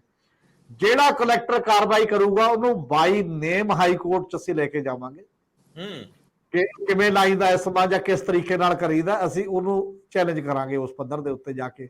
ਉਹ ਕਹਿੰਦੇ ਕੱਲ ਤੋਂ ਬਾਅਦ ਪਤਾ ਲੱਗ ਜੂ ਜਿਹੜਾ ਕਰੂਗਾ ਤੇ ਕਿੰਨੇ ਜਾਂਦੇ ਨੇ ਉੱਥੇ ਤੇ ਕਿਹੜਾ ਕਰਦਾ ਦੇਖੀ ਜਾਊ, ਅਸੀਂ ਜਾ ਰਹੇ ਹਾਂ ਹੜਤਾਲ ਤੇ। ਦੂਜੀ ਗੱਲ ਉਹਨਾਂ ਨੇ ਇਹ ਕਿਹਾ ਵੀ ਜਿੱਥੇ ਕਿਤੇ ਹੜ੍ਹ ਆਏ ਹੋਏ ਨੇ ਉੱਥੇ ਅਸੀਂ ਕੰਮ ਕਰਾਂਗੇ, ਜਿਹੜਾ ਲੋਕਾਂ ਦਾ ਇੰਟਰਸਟ ਹੈ ਵੀ ਜਿੱਥੇ ਕਿਤੇ ਇਹ ਮਾਮਲਾ ਹੈ। ਦੂਜੀ ਗੱਲ ਅਸੀਂ ਦੂਜਾ ਫੈਸਲਾ ਲਿਆ ਕਿ ਅਸੀਂ ਉੱਥੇ ਹੀ ਕੰਮ ਕਰਾਂਗੇ ਜਿਹੜੇ ਪਟਵਾਰ ਸਰਕਲ 'ਚ ਅਸੀਂ ਲੱਗੇ ਹੋਏ ਹਾਂ, ਜਿਹੜੇ ਐਡੀਸ਼ਨਲ ਚਾਰਜ ਨੇ ਉਹ ਅਸੀਂ ਛੱਡ ਰਹੇ ਹਾਂ। ਇਹਦਾ ਮਤਲਬ 3193 ਸਰਕਲਾਂ ਨੂੰ ਹੁਣ ਪਟਵਾਰੀ ਨਹੀਂ ਕੱਲ ਤੋਂ ਡੀਲ ਕਰਨਗੇ। ਤੇ ਗਵਰਨਮੈਂਟ ਨੂੰ ਕਹਿਤਾ ਵੀ ਆਪਦਾ ਹਰਾ ਪੈਨ ਭਾਈ ਉੱਥੇ ਚਲਾਓ, 1 ਸਤੰਬਰ ਤੋਂ ਨਵੇਂ ਪਟਵਾਰੀ ਭਰਤੀ ਕਰੋ ਤੇ ਨਵੇਂ ਪਟਵਾਰੀ ਭਰਤੀ ਕਰਕੇ ਆਪਣਾ ਕੰਮ ਚਲਾ ਲਓ। ਇਹ ਬਹੁਤ ਖਤਰਨਾਕ ਇੱਕ ਐਂਗਲ ਹੁੰਦਾ ਸਟਰਗਲ ਦਾ, ਇੰਡਸਟਰੀ 'ਚ ਬਹੁਤ ਲਾਗੂ ਕੀਤਾ ਜਾਂਦਾ, ਉਹਨੂੰ ਵਰਕ ਟੂ ਰੂਲ ਕਹਿੰਦੇ ਨੇ ਕਿ ਨਿਯਮਾਂ ਮੁਤਾਬਕ ਕੰਮ ਅਸੀਂ ਕਰਾਂਗੇ। ਤੇ ਉਹ ਜੇ ਵਿਚਲਾ ਇੱਕ ਵੀ ਬੰਦਾ ਨਾ ਆਇਆ, ਵਿੱਚੋਂ ਨਾ ਕੀਤਾ ਤੇ ਉਹ ਖੜ ਜਾਂਦਾ ਕੰਮ, ਆਲਮੋਸਟ ਖੜ ਜਾਂਦਾ ਤੇ ਉਹ ਸਟ੍ਰਾਈਕ ਤੇ ਵੀ ਨਹੀਂ ਜਾਂਦੇ ਤੇ ਕੰਮ ਵੀ ਰੁਕ ਜਾਂਦਾ ਹੈ, ਮਤਲਬ ਪੂਰਾ ਨਹੀਂ ਹੁੰਦਾ। ਹੁਣ ਜੇ ਪਟਵਾਰੀ 2/3 ਪੰਜਾਬ ਦੇ ਪਟਵਾਰ ਸਰਕਲਾਂ 'ਚ ਉਹਦਾ ਚਾਰਜ ਛੱਡ ਦਿੰਦੇ ਨੇ ਤਾਂ ਫਿਰ ਉਹ ਲਿਆਉਣਗੇ ਕਿੱਥੋਂ ਪਟਵਾਰੀ? ਕੋਈ ਇੱਕੋ ਦਮ ਤਾਂ ਲਿਆਂਦਾ ਵੀ ਨਹੀਂ ਜਾ ਸਕਦਾ ਜਾਂ ਬਾਕੀ ਦੀਆਂ ਚੀਜ਼ਾਂ ਨੇ। ਨਾਲ ਦੀ ਨਾਲ ਉਹਨਾਂ ਨੇ ਆਪਣੇ ਪੁਰਾਣੇ ਜਿਹੜੇ, ਉਹਨਾਂ ਨੂੰ ਇੱਕ ਡਰ ਵੀ ਸ਼ਾਇਦ ਹੋ ਸਕਦਾ ਵੀ ਗਵਰਨਮੈਂਟ ਉਹ ਪੁਰਾਣੇ ਜਿਹੜੇ ਰਿਟਾਇਰ ਬੈਠੇ ਨੇ ਉਹਨਾਂ ਨੂੰ ਨਾ ਚੱਕ ਕੇ ਲਿਆਵੇ। ਉਹਨਾਂ ਨੇ ਉਹਨਾਂ ਨੂੰ ਵੀ ਅਪੀਲ ਕੀਤੀ ਹੈ, ਕਹਿੰਦੇ ਸਾਡੀ 1929 ਦੀ ਪਟਵਾਰ ਯੂਨੀਅਨ ਰਜਿਸਟਰਡ ਹੈ, ਬਹੁਤ ਪੁਰਾਣੀ, ਜਿਹੜਾ ਪਾਕਿਸਤਾਨੀ ਸੈਟਅਪ ਵੀ ਵਿੱਚੇ ਹੁੰਦਾ ਸੀ। ਤੇ ਅਸੀਂ ਉਹਨਾਂ ਪੁਰਾਣੇ ਸਾਰਿਆਂ ਨੂੰ ਅਪੀਲ ਕਰਦੇ ਆ ਵੀ ਤੁਸੀਂ ਸਾਡੇ ਹੱਥ ਸਿਰ ਤੇ ਹੱਥ ਰੱਖੋ, ਸਾਡੇ ਨਾਲ ਖੜੇ ਹੋ ਇਸ ਉਹਦੇ 'ਚ ਆ ਕੇ, ਇਸ ਸਟਰਗਲ ਦੇ ਵਿੱਚ ਸਰਕਾਰ ਦੇ ਪਾਸੇ ਨਾ ਚਲੇ ਜਾਇਓ। ਇਹਦਾ ਮਤਲਬ ਉਹ ਪਹਿਲਾਂ ਹੀ ਉਹਨੂੰ ਪਲੱਗ ਕਰ ਰਹੇ ਨੇ ਕਿਸੇ ਨਾ ਕਿਸੇ ਰੂਪ ਦੇ ਵਿੱਚ। ਇਹ ਹੈ। ਔਰ ਇਹ ਸਾਰਾ ਕੁਝ ਕਦੋਂ ਹੁੰਦਾ ਹੈ? ਇਹ ਉਦੋਂ ਬਾਅਦ ਹੋਇਆ ਜਦੋਂ ਉਹਦੀ ADGP ਇੰਟੈਲੀਜੈਂਸ ਜਸਕਰਨ ਸਿੰਘ ਤੇ ਨਾਲ ਉਹਦੀ ਟੀਮ ਦੇ ਟੋਟਲ ਮੀਟਿੰਗ ਹੁੰਦੀ ਹੈ। ਮੀਟਿੰਗ ਤੋਂ ਬਾਅਦ ਪ੍ਰੈਸ ਕਾਨਫਰੰਸ ਦੇ ਵਿੱਚ ਪਟਵਾਰੀਆਂ ਦਾ ਜਿਹੜੇ ਪ੍ਰਧਾਨ ਹਰਬੀਰ ਸਿੰਘ ਢੀਂਡਸਾ ਉਹ ਇਹ ਕਹਿ ਰਿਹਾ ਹੈ ਕਿ ਲੌਜੀਕਲੀ ਜਦੋਂ ਅਸੀਂ ਗੱਲ ਕੀਤੀ ਹੈ ਤਾਂ ਜਸਕਰਨ ਸਿੰਘ ਨੇ, ਮੈਨੂੰ ਨਹੀਂ ਪਤਾ ਜੇ ਜਸਕਰਨ ਸਿੰਘ ਦਾ ਦੁਬਾਰਾ ਜਵਾਬ ਨਹੀਂ ਆਇਆ, ਇਹ ਮੰਨਿਆ ਸਾਡੇ ਕੋਲ ਕਿ ਚੀਫ ਮਿਨਿਸਟਰ ਵੀ ਗੁੰਮਰਾਹ ਕੀਤੇ ਗਏ ਨੇ, ਅਸਲ ਦੇ ਵਿੱਚ ਇਹ ਨਹੀਂ ਸੀ ਹੋਣਾ ਚਾਹੀਦਾ। ਇਹ ਉਹਨੇ ਕਿਹਾ ਓਪਨ ਪ੍ਰੈਸ ਕਾਨਫਰੰਸ ਦੇ ਵਿੱਚ ਕਿਹਾ। ਹੁਣ ਨਾ ਤਾਂ ਚੀਫ ਮਿਨਿਸਟਰ ਨੇ ਮੁੜ ਕੇ ਕੁਝ ਕਿਹਾ, ਨਾ ਜਸਕਰਨ ਸਿੰਘ ਨੇ ਕੁਝ ਕਿਹਾ ਉਸ ਲੈਵਲ ਤੇ। ਤੇ ਜਿਹੜੀ ਗੱਲ ਆਪਾਂ ਰੋਜ਼ ਕਰਦੇ ਆ ਕਿ ਤੀਜੀ ਗੱਲ ਇਹ 'ਚ ਇੰਟਰਸਟਿੰਗ ਹੈ, ਉਹ ਇਹ ਹੈ ਕਿ ਹੁਣ ਸਾਰੇ ਮਾਮਲੇ ਪੁਲਿਸ ਸੁਲਝਾਏਗੀ। ਕੋਈ ਰੈਵਨਿਊ ਦਾ ਤੁਹਾਡਾ FCR ਕੀ ਕਰ ਰਿਹਾ ਹੈ, ਤੁਹਾਡਾ ਪੋਲੀਟੀਕਲ ਲੀਡਰਸ਼ਿਪ ਕੀ ਕਰ ਰਹੀ ਹੈ, ਹਾਇਰਾਰਕੀ, ਜਦੋਂ ਐਡਾ ਵੱਡਾ ਸੰਕਟ ਆਉਣ ਵਾਲਾ ਪੰਜਾਬ ਦੇ ਸਾਰੇ ਮਾਮਲੇ ਦੇ ਵਿੱਚ। ਤੇ ਜਾਂ ਉਦੋਂ ਬਿਨਾਂ ਚੀਫ ਸੈਕਟਰੀ ਵੀ ਹੈ ਨੇ ਤੁਹਾਡੇ ਕੋਲ, ਜੇ ਹੈਡ ਐਡਮਿਨਿਸਟ੍ਰੇਸ਼ਨ ਦੇ ਉੱਤੇ ਜੇ FCR ਨਹੀਂ ਕਰ ਰਹੇ ਤੇ ਸਾਰਾ ਕੁਝ ਪੁਲਿਸ ਨੂੰ ਸੰਭਾਲਤਾ ਤੇ ਪੁਲਿਸ ਨਹੀਂ ਟੈਕਲ ਕਰ ਪਾਈ। ਤੇ ਹੁਣ ਇਹਦਾ ਮਤਲਬ ਪਟਵਾਰੀ ਜਾ ਰਹੇ ਨੇ ਹੜਤਾਲ ਤੇ। ਪੋਲੀਟੀਕਲ ਤੇ ਬਿਊਰੋਕ੍ਰੈਟਿਕ ਐਫਰਟ ਕਿੱਥੇ ਹੈ ਜਿਹੜੀ ਇਹ ਹੋਣੀ ਹੁੰਦੀ ਹੈ, ਜਿਹਦੇ ਨਾਲ ਨਾਲੇ ਤਾਲਮੇਲ ਹੈ ਲਗਾਤਾਰ, ਜਿਹਦੇ ਅੰਡਰ ਉਹਨਾਂ ਨੇ ਕੰਮ ਕਰਨਾ। ਉਹਨਾਂ ਨੇ ਪੁਲਿਸ ਦੇ ਅੰਡਰ ਥੋੜੀ ਕੰਮ ਕਰਨਾ, ਉਹਨਾਂ ਨੇ ਕੰਮ ਤਾਂ ਆਪਣੇ ਤਰੀਕੇ ਨਾਲ ਕਰਨਾ। ਤੇ ਅੱਗੇ ਉਹਨਾਂ ਨੇ ਪੁਲਿਸ ਨੂੰ ਵੀ ਚੁਣੌਤੀ ਦਿੱਤੀ ਹੈ ਵੀ ਜੇ ਤੁਸੀਂ ਜ਼ਬਰਦਸਤੀ ਕੀਤੀ ਨਾ, ਸਾਡੇ ਕੋਲ ਤੁਹਾਡਾ ਵੀ ਬਹੁਤ ਕੁਝ ਹੈ, ਤੁਸੀਂ ਕੀ ਬਣਾਇਆ ਹੋਇਆ ਕੀ ਨਹੀਂ ਬਣਾਇਆ ਹੋਇਆ, ਅਸੀਂ ਕੱਲ ਨੂੰ ਉਹ ਫੈਕਟਸ ਵੀ ਤੁਹਾਡੇ ਸਾਹਮਣੇ ਲਿਆ ਕੇ ਰੱਖ ਦਾਂਗੇ। ਉਹਨਾਂ ਨੇ ਚੀਫ ਮਿਨਿਸਟਰ ਨੂੰ ਇਹ ਵੀ ਚੈਲੰਜ ਕੀਤਾ ਕਿ ਤੁਹਾਡੇ ਮੰਤਰੀ ਜਿਹੜੇ ਤੁਸੀਂ ਹਟਾ ਦਿੱਤੇ ਗਏ ਐਲੀਗੇਸ਼ਨਾਂ ਤੋਂ, ਤਾਂ ਜਿਨ੍ਹਾਂ ਤੇ ਅਜੇ ਐਲੀਗੇਸ਼ਨ ਲੱਗੇ ਨੇ ਉਹ ਕਿਵੇਂ ਪ੍ਰੋਜਾਈਡ ਕਰ ਰਹੇ ਨੇ ਸਾਰੀਆਂ ਚੀਜ਼ਾਂ ਨੂੰ, ਤੁਹਾਨੂੰ ਕਰਪਸ਼ਨ ਉੱਥੇ ਨਜ਼ਰ ਨਹੀਂ ਆ ਰਹੀ। ਇਹ ਪੋਲੀਟੀਕਲ ਸਟੇਟਮੈਂਟਾਂ ਦਿੱਤੀਆਂ ਨੇ ਪਟਵਾਰੀਆਂ ਨੇ ਬੈਠ ਕੇ ਉਸ ਮਾਮਲੇ 'ਚ। ਤੁਸੀਂ ਦੋਗਲਾ ਸਟੈਂਡ ਲੈ ਰਹੇ ਹੋ ਸਾਰੇ ਮਾਮਲੇ ਦੇ ਉੱਤੇ, ਉਹ ਵੀ ਕਲੀਅਰ ਕਰੋ ਜੇ 3 ਕਰੋੜ ਲੋਕਾਂ ਨੂੰ ਹੀ ਕਰਨਾ ਹੈ ਤੇ ਬਾਕੀ ਦੇ ਇਸ ਕਰਕੇ ਅੱਜ ਆਏ ਪ੍ਰੈਸ ਕਾਨਫਰੰਸ ਲੱਗਦੀ ਸੀ, ਮੈਂ ਨਹੀਂ ਕੋਈ ਪੋਲੀਟੀਕਲ ਪਾਰਟੀ ਦੇ ਲੀਡਰ ਬੈਠ ਕੇ ਕਰਦੇ ਨੇ ਨਾ ਪ੍ਰੈਸ ਕਾਨਫਰੰਸਾਂ, ਚਾਹੇ ਕਾਂਗਰਸ ਦੇ ਚਾਹੇ ਅਕਾਲੀਆਂ ਦੇ, ਇੰਨੀ ਸਟ੍ਰੀਕ ਤਰੀਕੇ ਦੇ ਨਾਲ ਪ੍ਰੈਸ ਕਾਨਫਰੰਸ ਕਰਦੇ, ਮੈਂ ਉਹ ਨਹੀਂ ਦੇਖੇ ਜਿਹੜੇ ਫੈਕਚੁਅਲ ਤੇ ਬਾਕੀ ਚੀਜ਼ਾਂ ਤੇ ਗੱਲ ਕਰਦੇ ਹੋ ਜੀ। ਸਰਦਾਰ ਜਗਤਾਰ ਸਿੰਘ ਜੀ, ਸਰਦਾਰ ਹਰਮੀਤ ਸਿੰਘ ਜੀ ਨੇ ਬਹੁਤ ਡਿਟੇਲ ਦੇ ਵਿੱਚ ਗੱਲ ਦੱਸੀ ਹੈ। ਹੁਣ ਜਿਹੜੇ 3193 ਉਹ ਖਾਲੀ ਕਲਮਾਂ ਨਾ, ਉਹਨਾਂ ਨੇ ਕੈਟੇਗੋਰੀਕਲੀ ਕਿਹਾ ਵੀ 3193 ਖਾਲੀ ਕਲਮਾਂ ਨੇ, ਹੁਣ ਤੁਸੀਂ ਹਰੇ ਪੈਨ ਨਾਲ ਦਿਓ ਯੂਥ ਨੂੰ ਰੁਜ਼ਗਾਰ। ਉਹ ਕਹਿੰਦੇ ਅਸੀਂ ਨੌਜਵਾਨਾਂ ਦੇ ਹੱਕ ਦੇ ਵਿੱਚ ਹੈ, ਹੱਕ ਦੇ ਵਿੱਚ ਹੀ ਖੜੇ ਆ, ਤੇ ਅਸੀਂ ਉਹ ਕੰਮ ਜਿਹੜਾ ਕੰਮ ਸਾਨੂੰ ਅਸਾਈਨ ਨਹੀਂ ਕੀਤਾ ਗਿਆ ਅਸੀਂ ਨਹੀਂ ਕਰਨਾ, ਤੁਸੀਂ ਇਹ ਕਰਵਾ ਲਓ। ਨੰਬਰ 1। ਨੰਬਰ 2, ਅਸੀਂ ਜਿਹੜੀ ਗੱਲ ਲਗਾਤਾਰ ਕਰ ਰਹੇ ਹਾਂ, ਇਸ ਤੋਂ ਪਹਿਲੇ ਸੈਗਮੈਂਟ 'ਚ ਵੀ ਅਸੀਂ ਗੱਲ ਕੀਤੀ ਸੀਗੀ ਕਿ ਕੌਣ ਲੋਕ ਨੇ ਜਿਹੜੇ ਮੁੱਖ ਮੰਤਰੀ ਨੂੰ ਇਸ ਤਰ੍ਹਾਂ ਦੀਆਂ ਸਲਾਹਾਂ ਦੇ ਰਹੇ। ਮੁੱਖ ਮੰਤਰੀ ਸਾਹਿਬ ਅਕਸਰ ਪਿਛਲੇ ਕੁਝ ਅਰਸੇ ਤੋਂ ਸਿੱਧਾ ਹਮਲਾ ਬੋਲਦੇ ਆ ਵੱਖ-ਵੱਖ ਪਾਰਟੀਆਂ ਦੇ ਉੱਤੇ, ਵੱਖ-ਵੱਖ ਸੰਸਥਾਵਾਂ ਦੇ ਉੱਤੇ ਵੀ ਉਹਨਾਂ ਨੇ, ਔਰ ਉਹ ਹਮਲੇ ਬੜੇ ਸਟੀਕ ਹੁੰਦੇ ਆ, ਤਿੱਖੇ ਹੁੰਦੇ ਆ, ਵਿਅੰਗਮਈ ਹੁੰਦੇ ਆ, ਸਿਆਸੀ ਤੌਰ ਤੇ ਉਹ ਵਾਰਾ ਖਾਂਦੇ ਆ, ਫਾਇਦਾ ਵੀ ਦਿੰਦੇ ਆ। ਪਰ ਜਿਹੜੀ ਇਸ ਵਾਰੀ ਸੁਰਖੀ ਬਣਾਉਣ ਦਾ ਯਤਨ ਕੀਤਾ, ਬੇਲੋੜੀ ਐਸਮਾ, ਇਹ ਮੰਨਿਆ ਜਾਂਦਾ ਪਿਆ, ਓਵਰਆਲ ਇੱਕ ਪਰਸੈਪਸ਼ਨ ਬਣ ਰਹੀ ਹੈ ਕਿ ਇਹ ਐਸਮਾ ਦੀ ਏਡੀ ਜਲਦੀ ਲੋੜ ਨਹੀਂ ਸੀ। ਜਦੋਂ ਪਾਣੀ ਸਿਰੋਂ ਲੰਘ ਜੇ, ਜਦੋਂ ਬਾਕੀ ਸਾਰੇ ਹੀਲੇ ਵਸੀਲੇ ਫੇਲ ਹੋ ਜਾਣ, ਤਾਂ ਫਿਰ ਇਹ ਸਭ ਤੋਂ ਅਖੀਰਲਾ ਹਥਿਆਰ ਮੰਨਿਆ ਜਾਂਦਾ, ਤੇ ਫਿਰ ਆਰ ਪਾਰ ਦੀ ਲੜਾਈ ਲੜਨ 'ਚ ਕੋਈ ਹਰਜ ਵੀ ਨਹੀਂ ਹੁੰਦਾ ਵੀ ਇਹ ਤਾਂ ਯਾਰ ਰਾਸ ਹੀ ਨਹੀਂ ਆਉਂਦੇ, ਤਾਂ ਇਹ ਤਾਂ ਤਾਬ ਹੀ ਨਹੀਂ ਆ ਰਹੇ, ਕਿਸੇ ਤਰੀਕੇ ਨਾਲ ਮੰਨਦੇ ਹੀ ਨਹੀਂ। ਤੇ ਹੁਣ ਇਹਨਾਂ ਇਹੀ ਹੱਲ ਰਹਿ ਗਿਆ। ਮੁੱਖ ਮੰਤਰੀ ਸਾਹਿਬ ਨੂੰ ਕੌਣ ਸਲਾਹ ਦੇ ਰਿਹਾ, ਕਿਹੜੇ ਅਫਸਰ ਦੀ ਸਲਾਹ ਦੇ ਉੱਤੇ ਇੰਨਾ ਹਾਰਸ਼ ਸਟੈਪ ਲਿਆ ਗਿਆ, ਜਿਹਦੇ ਚੱਲਦਿਆਂ ਮੁਲਾਜ਼ਮਾਂ ਵੱਲੋਂ ਪੋਲੀਟੀਕਲ ਪੱਧਰ ਤੇ ਜਾ ਕੇ ਮੁੱਖ ਮੰਤਰੀ ਦੇ ਸਾਹਮਣੇ ਚੁਣੌਤੀਆਂ ਪੇਸ਼ ਕਰਤੀਆਂ। ਕੀ ਉਹਨਾਂ ਨੇ ਜਾਣ ਕੇ ਆਪਣਾ ਪੈਰ ਖੱਡ 'ਚ ਪਾ ਲਿਆ? ਕੀ ਉਹ ਸਿਆਸੀ ਤੌਰ ਤੇ ਕੱਚ ਘਰੜ ਫੈਸਲੇ ਲੈਣ, ਇਹਦੇ ਲਈ ਉਹਨਾਂ ਨੂੰ ਕੋਈ ਮਿਸਲੀਡ ਕਰ ਰਿਹਾ, ਕੋਈ ਉਹਨਾਂ ਨੂੰ ਗਲਤੀ ਉਹਨਾਂ ਤੋਂ ਕਰਵਾ ਰਿਹਾ? ਇੰਨੇ ਭਾਰੀ ਮੈਂਡੇਟ ਤੋਂ ਬਾਅਦ, ਬਹੁਮਤ ਤੋਂ ਬਾਅਦ, ਲੋਕ ਸਮਰਥਨ ਤੋਂ ਬਾਅਦ, ਕੀ ਸਿਰਫ ਪਬਲਿਸਿਟੀ ਲਈ, ਫੋਕੀ ਵਾਹਵਾ ਲਈ ਇਹ ਫੈਸਲੇ ਇਸ ਤਰ੍ਹਾਂ ਦੇ ਕੀਤੇ ਜਾ ਸਕਦੇ ਆ? ਇਹ ਕਾਫੀ ਵੱਡਾ ਸਵਾਲ ਆ। ਮੁਲਾਜ਼ਮਾਂ ਦੇ ਹੱਕ 'ਚ ਖੜੇ ਨਹੀਂ ਆ ਅਸੀਂ ਸਮਝਦੇ ਹਾਂ ਕਿ ਬੇਲੋੜੀਆਂ ਹੜਤਾਲਾਂ ਨਹੀਂ ਹੋਣੀਆਂ ਚਾਹੀਦੀਆਂ, ਲੋਕਾਂ ਦੀ ਖੱਜਲ ਖੁਆਰੀ ਨਹੀਂ ਹੋਣੀ ਚਾਹੀਦੀ, ਮੁੱਖ ਮੰਤਰੀ ਨੂੰ ਲੋਕਾਂ ਦਾ ਪੱਖ ਲੈਣਾ ਚਾਹੀਦਾ। ਪਰ ਇਹ ਟਕਰਾਅ ਮੁੱਖ ਮੰਤਰੀ ਦੇ ਇਸ ਫੈਸਲੇ ਤੋਂ ਬਹੁਤ ਵੱਡਾ ਹੋ ਗਿਆ, ਜਿਹੜਾ ਸ਼ਾਇਦ ਸੌਖਿਆਂ ਸੁਲਝਾਇਆ ਜਾ ਸਕਦਾ ਸੀ। ਮੈਂ ਤੁਹਾਡੇ ਤੋਂ ਸਮਝਣਾ ਚਾਹੁੰਦਾ ਕਿ ਲਗਾਤਾਰ ਮੁਸਲਸਲ ਲਗਾਤਾਰ ਗਲਤੀਆਂ, ਸਿਲਸਿਲੇਵਾਰ ਗਲਤੀਆਂ, ਸਵੇਰੇ ਇੱਕ ਯੂਟਰਨ ਲਿਆ, ਇੱਕ ਕੁਝ ਦਿਨ ਪਹਿਲਾਂ ਲਿਆ, ਲਗਾਤਾਰ ਗਵਰਨਰ ਨਾਲ, ਕੌਣ ਫਸਾ ਰਿਹਾ ਮੁੱਖ ਮੰਤਰੀ ਨੂੰ ਜਿਨ੍ਹਾਂ ਨੂੰ ਇੰਨਾ ਕੰਮ ਕਰਨ ਦਾ ਮੌਕਾ ਮਿਲਿਆ ਹੋਇਆ? ਮੈਂ ਇੱਕ ਗੱਲ ਪਹਿਲਾਂ ਕਲੀਅਰ ਕਰਕੇ ਚੱਲਦਾ ਹੈ ਕਿ ਜਿਹੜੀ ਕਟਿੰਗ ਹੈ ਇਸ ਤੇ ਕਰਪਸ਼ਨ ਹੈ ਥਾਣਿਆਂ, ਤਹਿਸੀਲਾਂ ਦੇ ਵਿੱਚ, ਇਹ ਖਤਮ ਹੋਣੀ ਚਾਹੀਦੀ ਹੈ। ਤੇ ਜੇ ਇੱਥੇ ਕਰਪਸ਼ਨ ਖਤਮ ਹੋ ਜਾਏ ਤਾਂ ਲੋਕਾਂ ਨੂੰ ਬਹੁਤ ਵੱਡਾ ਰਿਲੀਫ ਹੁੰਦਾ ਹੈ। ਆਮ ਆਦਮੀ ਨੂੰ ਕੋਈ ਫਰਕ ਨਹੀਂ ਪੈਂਦਾ ਵੀ ਕਿਸੇ 100 ਕਰੋੜ ਦੇ ਠੇਕੇ ਦੇ ਵਿੱਚੋਂ ਕਿਸੇ ਨੇ 10 ਕਰੋੜ ਰੁਪਈਆ ਖਾ ਲਿਆ, 20 ਕਰੋੜ ਰੁਪਈਆ ਖਾ ਲਿਆ। ਲੇਕਿਨ ਗ੍ਰਾਸ ਰੂਟ ਤੇ ਜਿਹੜਾ ਕਟਿੰਗ ਤੇ ਕਰਪਸ਼ਨ ਹੈ ਇਹ ਖਤਮ ਹੋਣੀ ਚਾਹੀਦੀ ਹੈ। ਲੇਕਿਨ ਕਰਪਸ਼ਨ ਦਾ ਇੱਕ ਸਿਸਟਮ ਹੈ, ਉਹ ਟਾਪ ਟੂ ਬਾਟਮ ਚੱਲਦੀ ਹੈ, ਬਾਟਮ ਟੂ ਟਾਪ ਨਹੀਂ ਚੱਲਦੀ। ਸੋ ਇਹ ਜਿਹੜਾ ਸੀਐਮ ਸਾਹਿਬ ਨੇ ਕੱਲ ਟਵੀਟ ਕਰਕੇ ਕਿਹਾ ਵੀ ਇਹ ਕਰਪਟ ਅਫਸਰਾਂ ਨੂੰ, ਅਫੀਸ਼ੀਅਲ ਨੂੰ ਬਚਾਉਣ ਦੀ ਗੱਲ ਹੋ ਰਹੀ ਹੈ, ਕਿ ਇਹਨਾਂ ਨੂੰ ਕਰਪਸ਼ਨ ਪਟਵਾਰੀ ਲੈਵਲ ਤੇ ਹੀ ਨਜ਼ਰ ਆਉਂਦੀ ਹੈ। ਇਹ ਆਪਣੇ ਮੰਤਰੀਆਂ ਦੇ ਖਿਲਾਫ ਐਕਸ਼ਨ ਲੈ ਚੁੱਕੇ ਹੈ, ਲੇਕਿਨ ਉਹ ਵਿੱਚ ਹੀ ਪਏ ਹੈ। ਸੋ ਕਰਪਸ਼ਨ ਟਾਪ ਟੂ ਬਾਟਮ ਚੱਲਦੀ ਹੈ, ਇਹਦਾ ਸਿਸਟਮ ਹੈ ਕਿ ਜੇ ਹੱਥ ਪਾਉਣਾ ਹੈ ਤਾਂ ਉੱਪਰੋਂ ਪਾਓ। ਨੰਬਰ 2, ਹਰ ਸਰਕਾਰ ਦੇ ਵਿੱਚ ਇੱਕ ਪੋਲੀਟੀਕਲ ਸਿਸਟਮ, ਇੱਕ ਬਿਊਰੋਕ੍ਰੈਟਿਕ ਸਿਸਟਮ ਹੀ ਹੁੰਦਾ ਹੈ, ਜਿਹਦੇ ਨਾਲ ਚੈਨਲਸ ਹੁੰਦੀਆਂ, ਸਿਸਟਮ ਨੇ ਚੈਨਲਸ ਹੁੰਦੀਆਂ, ਜਿਹਦੇ ਨਾਲ ਜਿਹੜੀ ਇਹ ਸਿਚੁਏਸ਼ਨ ਹੈ ਇਹੋ ਜਿਹੀ, ਇਹ ਨਾਰਮਲੀ ਹੈਂਡਲ ਕੀਤੀ ਜਾਂਦੀ ਹੈ। ਈਵਨ ਜਦੋਂ ਕਿਸਾਨਾਂ ਦੀਆਂ ਕੋਈ ਐਜੀਟੇਸ਼ਨ ਹੁੰਦੀਆਂ ਸੀਗੀਆਂ, ਉਹਦੇ ਵਾਸਤੇ ਵੀ ਚੈਨਲਸ ਪੋਲੀਟੀਕਲ ਨਾਰਮਲੀ ਯੂਜ਼ ਕੀਤੇ ਜਾਂਦੇ ਹੁੰਦੇ ਸੀ। ਸਿਸਟਮ ਇੱਕ ਬੜੇ ਹੋਏ ਸੀ। ਮੈਨੂੰ ਸਮਝ ਨਹੀਂ ਆਉਂਦੀ ਕਿ 1 ਸਾਲ ਤੋਂ ਬਾਅਦ ਆਪਾਂ ਮੰਨ ਕੇ ਚੱਲਦੇ ਹਾਂ ਪਹਿਲਾਂ ਕਿ ਇਹ ਸਰਕਾਰ, ਇਹ ਲੋਕ ਨਵੇਂ ਸੀ ਗਵਰਨੈਂਸ ਦੇ ਵਿੱਚ, ਇਹਨਾਂ ਨੂੰ ਸਿਸਟਮ ਦੀ ਸਮਝ ਨਹੀਂ ਸੀਗੀ। 1 ਸਾਲ ਸੀਐਮ ਰਹਿਣ ਤੋਂ ਬਾਅਦ ਸਿਸਟਮ ਦੀ ਸਮਝ ਆ ਜਾਂਦੀ ਹੈ, ਜੇ ਤੁਸੀਂ ਸਮਝਣਾ ਚਾਹੋ। ਇਹ ਵੀ ਹੈ, ਜੇ ਸ਼ੁਰੂ ਦੇ ਵਿੱਚ ਐਰੋਗੈਂਸ ਆ ਜਾਏ, ਮੈਂ ਲਫ਼ਜ਼ ਐਰੋਗੈਂਸ ਜਾਣ ਕੇ ਵਰਤਣ ਲੱਗਿਆ ਹਾਂ, ਜੇ ਐਰੋਗੈਂਸ ਆ ਜਾਏ ਫਿਰ ਤੁਸੀਂ ਸਮਝ ਨਹੀਂ ਸਕਦੇ, ਫਿਰ ਤੁਹਾਨੂੰ ਉਹ ਤੁਹਾਡੇ ਆਸੇ ਪਾਸੇ ਇੱਕ ਖਾਸ ਤਰ੍ਹਾਂ ਦਾ ਘੇਰਾ ਕੱਤਿਆ ਜਾਂਦਾ ਹੈ, ਸਿਸਟਮ ਟੇਕ ਓਵਰ ਕਰ ਲੈਂਦਾ ਹੈ। ਇਹ ਆਮ ਆਦਮੀ ਆਪਣੇ ਆਪ ਨੂੰ ਕਲੇਮ ਕਰਦੇ ਸੀਗੇ, ਹੁਣ ਆਮ ਆਦਮੀ ਵਾਲੀ ਗੱਲ ਇਹਨਾਂ ਦੇ ਵਿੱਚ ਮੈਨੂੰ ਲੱਗ ਹੀ ਨਹੀਂ ਰਹੀ। ਜਿਸ ਤਰੀਕੇ ਨਾਲ ਸਟੇਟਮੈਂਟਸ ਆ ਰਹੀਆਂ, ਜਿਸ ਤਰੀਕੇ ਨਾਲ ਡਿਫਰੈਂਟ ਸੈਕਸ਼ਨ ਨਾਲ ਇਹ ਟਿਕਾਉਣ ਦੀ ਗੱਲ ਕਰ ਰਹੇ ਆ। ਇਹ ਤਾਂ ਗੱਲ ਕਰਦੇ ਕਰਪਸ਼ਨ ਖਤਮ ਕਰਨ ਦੀ।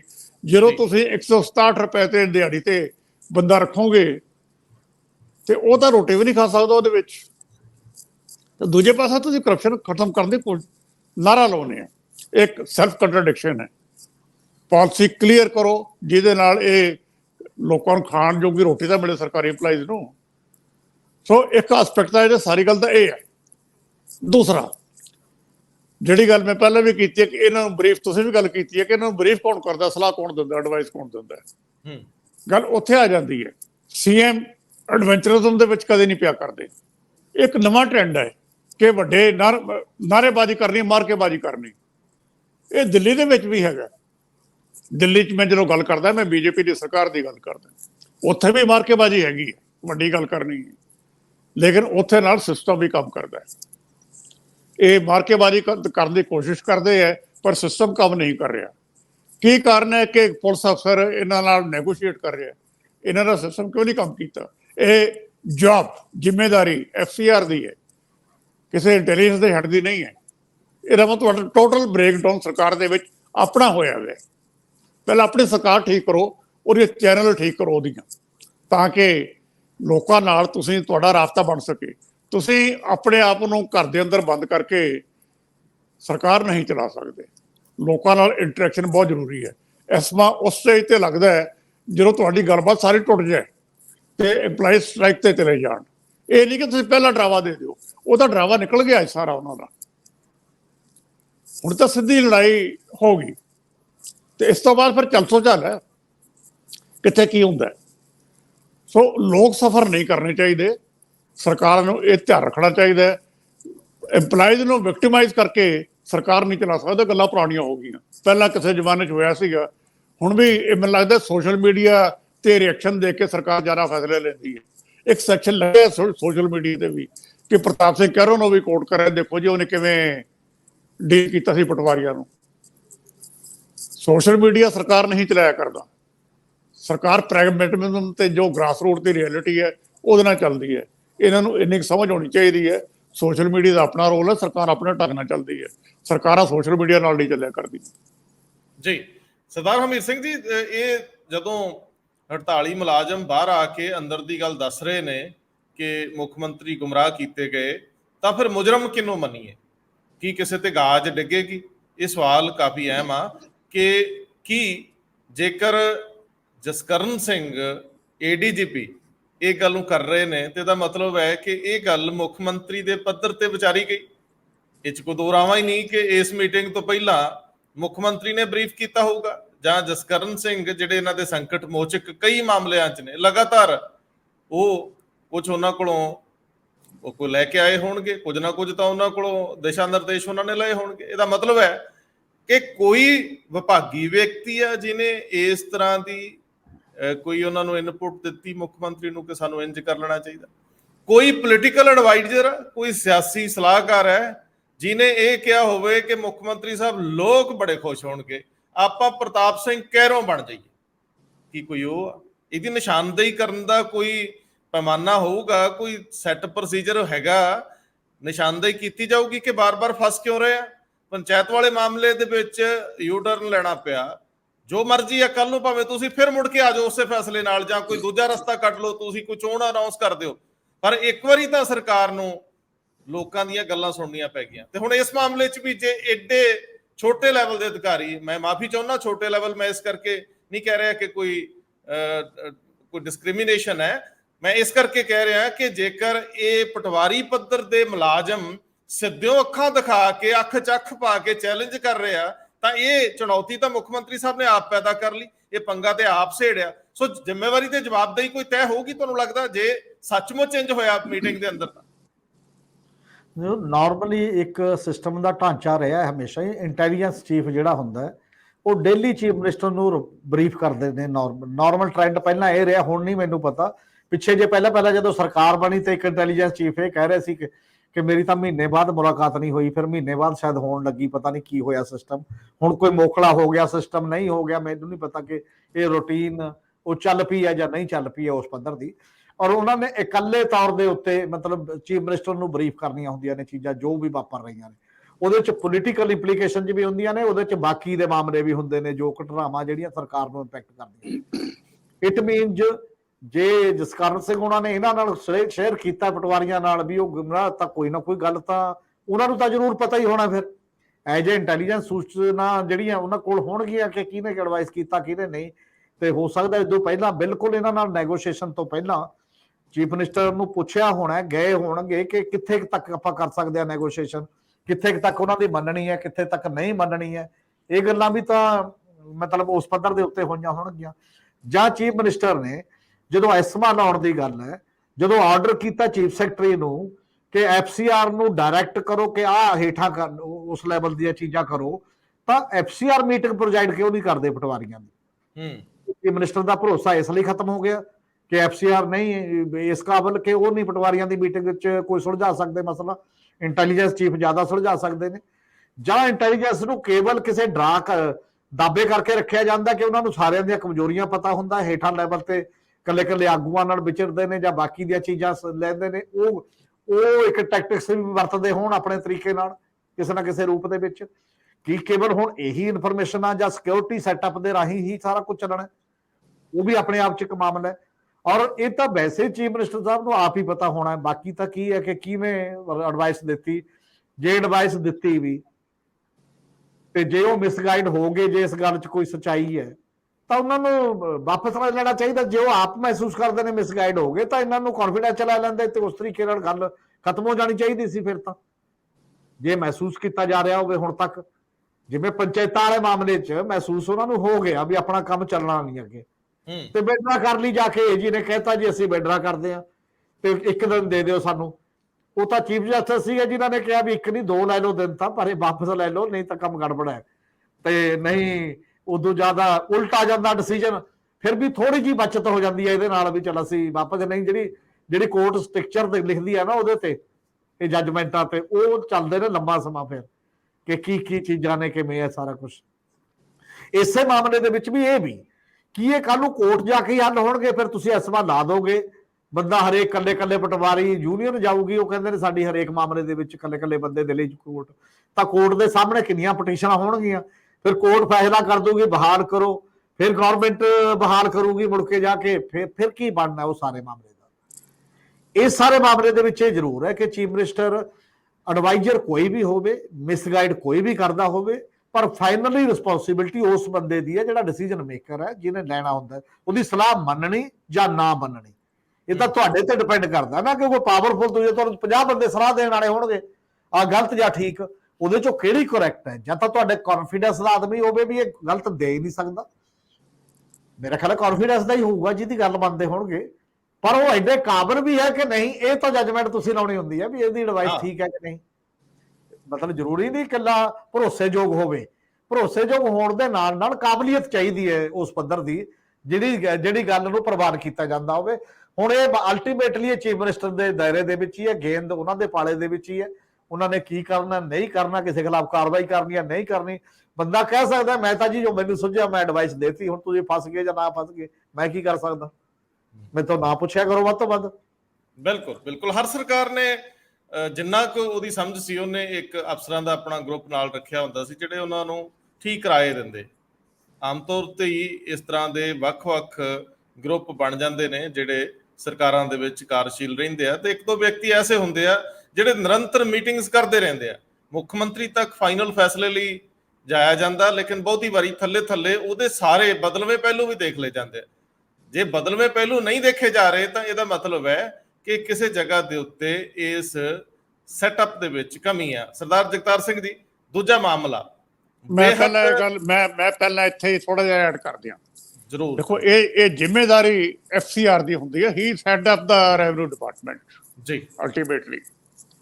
ਤੇ ਪੰਜਾਬ ਦੇ ਵਿੱਚ ਅੰਗਰੇਜ਼ਾਂ ਦਾ ਜਿਹੜਾ ਸਿਸਟਮ ਸੀ, ਕਿਸੇ ਵੇਲੇ ਪ੍ਰੀ ਪਾਰਟੀਸ਼ਨ ਚੀਫ ਸੈਕਟਰੀ ਨਹੀਂ ਸੀ ਹੁੰਦਾ, ਟਾਪ ਦੇ ਪੋਸਟ ਬਿਊਰੋਕ੍ਰੇਸੀ ਦੇ ਵਿੱਚ ਐਫਸੀਆਰ ਹੁੰਦਾ ਸੀ। ਮੈਂ ਇਸ ਪੋਸਟ ਦੀ ਇੰਪੋਰਟੈਂਸ ਤੋਂ ਦੀ ਗੱਲ ਸ਼ੁਰੂ ਕਰਨ ਲੱਗਿਆ। ਜਿਹੜੀ ਪੋਸਟ ਸਭ ਤੋਂ ਇੰਪੋਰਟੈਂਟ ਹੋਵੇ, ਜੇ ਤੁਸੀਂ ਜਿਹੜਾ ਬੰਦਾ ਉਹਨੂੰ ਹੈਡ ਕਰ ਰਿਹਾ ਹੈ, ਜੇ ਸੀਐਮ ਉਹਨੂੰ ਟਰਸਟ ਨਹੀਂ ਕਰਦਾ, ਉਹਨੂੰ ਛੱਡ ਕੇ ਇੱਕ ਐਡੀਸ਼ਨਲ ਡੀਜੀਪੀ ਨੂੰ ਟਰਸਟ ਕਰ ਰਿਹਾ ਹੈ, ਇਹਦਾ ਮਤਲਬ ਕਿ ਸਿਸਟਮ ਦੇ ਵਿੱਚ ਕਿਤੇ ਬਹੁਤ ਵੱਡੀ ਗੜਬੜ ਹੈ। ਜੇ ਤੁਸੀਂ ਐਫਸੀਆਰ ਨੂੰ ਟਰਸਟ ਨਹੀਂ ਕਰਦੇ, ਉਹਨੂੰ ਚੇਂਜ ਕਰ ਦਿਓ। ਸੋ ਮੈਂ ਤਾਂ ਇਹ ਗੱਲ ਕੀਤੀ, ਹੁਣ ਤੁਸੀਂ ਅਗਲੀ ਗੱਲ ਕਰੋ। ਤੁਸੀਂ ਬਹੁਤ ਬਿਹਤਰ ਸਵਾਲ ਉਠਾਇਆ। ਅਸੀਂ ਸਵੇਰ ਦੇ ਪ੍ਰੋਗਰਾਮ 'ਚ ਵੀ ਇਹ ਜ਼ਿਕਰ ਕਰ ਰਹੇ ਸੀ ਕਿ ਦੇਖਣ ਵਾਲੀ ਗੱਲ ਤਾਂ ਇਹ ਹੈ ਕਿ ਇਹ ਮਾਮਲੇ ਤਾਂ ਮੁੱਖ ਮੰਤਰੀ ਤੱਕ ਜਾਂਦੇ ਹੀ ਨਹੀਂ ਤੇ ਜਾਣੇ ਚਾਹੀਦੇ ਵੀ ਨਹੀਂ। ਪਹਿਲੀ ਗੱਲ ਤੇ ਸਰਦਾਰ ਹਮੀਰ ਸਿੰਘ ਕਹਿ ਰਹੇ ਸੀ ਕਿ ਡੀਸੀ ਲੈਵਲ ਤੇ ਹੱਲ ਹੋਣੇ ਚਾਹੀਦੇ, ਉੱਪਰ ਜਾਣੇ ਨਹੀਂ ਚਾਹੀਦੇ, ਐਫਸੀਆਰ ਕਿਉਂ। ਪਰ ਮੈਂ ਸਰਦਾਰ ਜਗਤਾਰ ਸਿੰਘ ਜੀ, ਜਦੋਂ ਅੱਜ ਪੂਰੇ ਦੇਸ਼ ਦਾ ਮਾਹੌਲ ਦੇਖ ਰਿਹਾ, ਇੰਟੈਲੈਕਚੁਅਲਸ ਤੋਂ ਲੈ ਕੇ ਵੱਡੇ ਜਰਨਲਿਸਟ ਔਰ ਸਿਆਸੀ ਸਫੀਅਰਸ ਦੇ ਵਿੱਚ, ਤਾਂ ਜਿਹੜਾ ਇਹ ਅਚਨਚੇਤ ਸਤੰਬਰ ਦੇ ਅੱਧ ਦੇ ਜਾ ਕੇ ਬੁਲਾਇਆ ਗਿਆ ਜਿਹੜਾ ਸੈਸ਼ਨ ਹੈ, ਜਿਹੜਾ ਸੈਸ਼ਨ ਬੁਲਾਇਆ ਗਿਆ, ਇਜਲਾਸ ਸੱਦਿਆ ਗਿਆ ਪਾਰਲੀਮੈਂਟ ਦਾ 18 ਤੋਂ 22 ਤੱਕ, ਇਹਦੇ ਮਾਨੇ, ਇਹਦੇ ਅਰਥ ਕਈ ਲਏ ਜਾ ਰਹੇ ਆ। ਕੀ ਸਮੇਂ ਤੋਂ ਪਹਿਲਾਂ ਚੋਣਾਂ ਹੋ ਸਕਦੀਆਂ? ਮੋਦੀ ਸਾਹਿਬ ਕੁਝ ਜ਼ਰੂਰੀ ਕੰਮ ਨਿਪਟਾਉਣ ਦੇ ਆਰ ਵਿੱਚ ਨੇ ਕਿ ਇਹਦੇ ਵਿੱਚ ਆਪਣਾ ਜਿੰਨਾ ਬਿਜ਼ਨਸ ਆ ਕੰਪਲੀਟ ਕਰਕੇ ਤੇ ਲੋਕਾਂ ਚੋਂ ਜਾਇਆ ਜਾਵੇ, ਜਲਦੀ ਅਨਾਉਂਸਮੈਂਟ ਹੋ ਜਾਊਗੀ ਜੀ, ਕਿਉਂਕਿ G20 ਸਮਿਟ ਤੋਂ ਬਾਅਦ ਤੁਰੰਤ ਇਸ ਤਰੀਕੇ ਨਾਲ ਪਾਰਲੀਮੈਂਟ ਦਾ ਇਜਲਾਸ ਸੱਦਣਾ ਤੇ ਉਹ ਸਾਰੀਆਂ ਜਿੰਨੀਆਂ ਸਰਗੋਸ਼ੀਆਂ ਨੇ, ਜਿੰਨੀ ਹਵਾ ਬਣੀ ਹੋਈ ਸੀ, ਉਹਦੇ ਵੱਲੋਂ ਗੱਲ ਜਾਂਦੀ ਲੱਗਦੀ। ਤੁਹਾਨੂੰ ਤੁਸੀਂ ਕੀ ਸਮਝਿਆ, ਇਹਨੂੰ ਕਿਵੇਂ ਲੈ ਰਹੇ ਹੋ? ਜਿਹੜੀ ਇਕਨੋਮੀ ਦੇ ਵਿੱਚ ਜਿਹੜੀ ਕ੍ਰਾਈਸਿਸ ਹੈ ਨਾ, ਉਹ ਬਹੁਤ ਡੀਪ ਹੈ ਤੇ ਹੋ ਸਕਦਾ ਹੈ ਕਿ ਜੋ ਤੱਕ ਇਲੈਕਸ਼ਨ 2024 ਸ਼ਡਿਊਲ ਹੈ ਉਦੋਂ ਤੱਕ ਇਕਨੋਮੀ ਹੋਰ ਥੱਲੇ ਚਲੀ ਜਾਵੇ, ਇਨਫਲੇਸ਼ਨ ਕੰਟਰੋਲ ਨਾ ਹੋਵੇ। ਜਿਹੜੀਆਂ ਫੋਰਕਾਸਟ ਦੇ ਅਸੈਸਮੈਂਟ ਸਾਰੀਆਂ ਹੈਗੀਆਂ, ਜਿੰਨੇ ਇੰਡੈਕਸ ਹੈਗੇ, ਉਹ ਇਹੀ ਦੱਸ ਰਹੇ ਹੈ ਕਿ ਇਨਫਲੇਸ਼ਨ ਹਾਲੇ ਕੰਟਰੋਲ ਨਹੀਂ ਹੋ ਜਾਏਗੀ। ਔਰ ਇਨਫਲੇਸ਼ਨ ਦਾ ਕੰਟਰੋਲ ਨਾ ਹੋਣਾ, ਸਿਆਸੀ ਪਾਰਟੀ ਜਿਹੜੀ ਰੂਲਿੰਗ ਹੋਵੇ ਨਾ, ਉਹਨੂੰ ਕਈ ਵਾਰੀ ਲੈ ਕੇ ਪੈ ਜਾਂਦੀ ਹੈ। ਸੋ ਮੈਨੂੰ ਲੱਗਦਾ ਇੱਕ ਤਾਂ ਉਹ ਅਸੈਸਮੈਂਟ ਹੋ ਸਕਦੀ ਹੈ ਕਿ ਉਹਨੂੰ ਅਵੋਇਡ ਕਰਨ ਵਾਸਤੇ ਇਲੈਕਸ਼ਨ ਪ੍ਰੀਪੋਨ ਕੀਤੀ ਜਾ ਸਕਦੀ ਹੈ 6 ਮਹੀਨੇ ਪਹਿਲਾਂ। ਨੰਬਰ 2, G20 ਨੂੰ ਜਿਸ ਤਰੀਕੇ ਨਾਲ ਇਹਦੀ ਮਾਰਕੀਟਿੰਗ ਕੀਤੀ ਜਾ ਰਹੀ ਹੈ ਕਿ ਹਿੰਦੁਸਤਾਨ ਜਿਹੜਾ ਇਹ ਆਪਣੇ ਆਪ ਨੂੰ ਵਿਸ਼ਵ ਗੁਰੂ ਕਲੇਮ ਕਰਨ ਲੱਗ ਪਏ, ਇੱਕ ਉਹ ਐਂਗਲ ਬੜਾ ਵੱਡਾ ਹੈ, ਵਿੱਚ ਭਾਵੇਂ ਕੁਛ ਨਾ ਹੋਵੇ। G20 ਦੀ ਜਿਹੜੀ ਚੇਅਰਮੈਨਸ਼ਿਪ ਹੈ ਰੋਟੇਸ਼ਨਲ ਹੈ, ਹਰ ਮੁਲਕ ਹੀ ਹੋਸਟ ਕਰਦਾ, ਲੇਕਿਨ ਜਿਸ ਢੰਗ ਨਾਲ ਅਸੀਂ ਇਹਦੀ ਮਾਰਕੀਟਿੰਗ ਕਰ ਰਹੇ ਹਾਂ ਬਹੁਤ ਵੱਡੇ ਲੈਵਲ ਤੇ ਆ ਕੇ, ਉਹ ਇੱਕ ਬੰਦੇ ਨੂੰ ਉਸਨੇ ਬਿਲਡ ਕਰਨ ਵਾਸਤੇ ਪ੍ਰਾਈਮ ਮਿਨਿਸਟਰ ਨਰਿੰਦਰ ਮੋਦੀ, ਇਹ ਉਹਨਾਂ ਦਾ ਕੱਦ ਬਹੁਤ ਵੱਡਾ ਵੱਧ ਗਿਆ ਇੰਟਰਨੈਸ਼ਨਲ ਲੈਵਲ ਤੇ। ਸੋ ਉਹ ਸਾਰੇ ਐਸਪੈਕਟ ਜਦੋਂ ਤੁਸੀਂ ਲਓਗੇ, ਉਹ ਲੱਗਦਾ ਹੈ ਕਿ ਇਲੈਕਸ਼ਨ ਜਲਦੀ ਕਰਵਾਈ ਜਾ ਸਕਦੀ ਹੈ। ਮਮਤਾ ਬੈਨਰਜੀ ਖਾਸ ਕਰਕੇ ਇਹ ਕਹਿ ਚੁੱਕੇ ਹੈ ਕਿ ਇਲੈਕਸ਼ਨ ਦਸੰਬਰ ਦੇ ਵਿੱਚ, ਦਸੰਬਰ ਜਨਵਰੀ ਹੋਣ ਦੀ ਆਸ ਹੈਗੀ ਹੈ।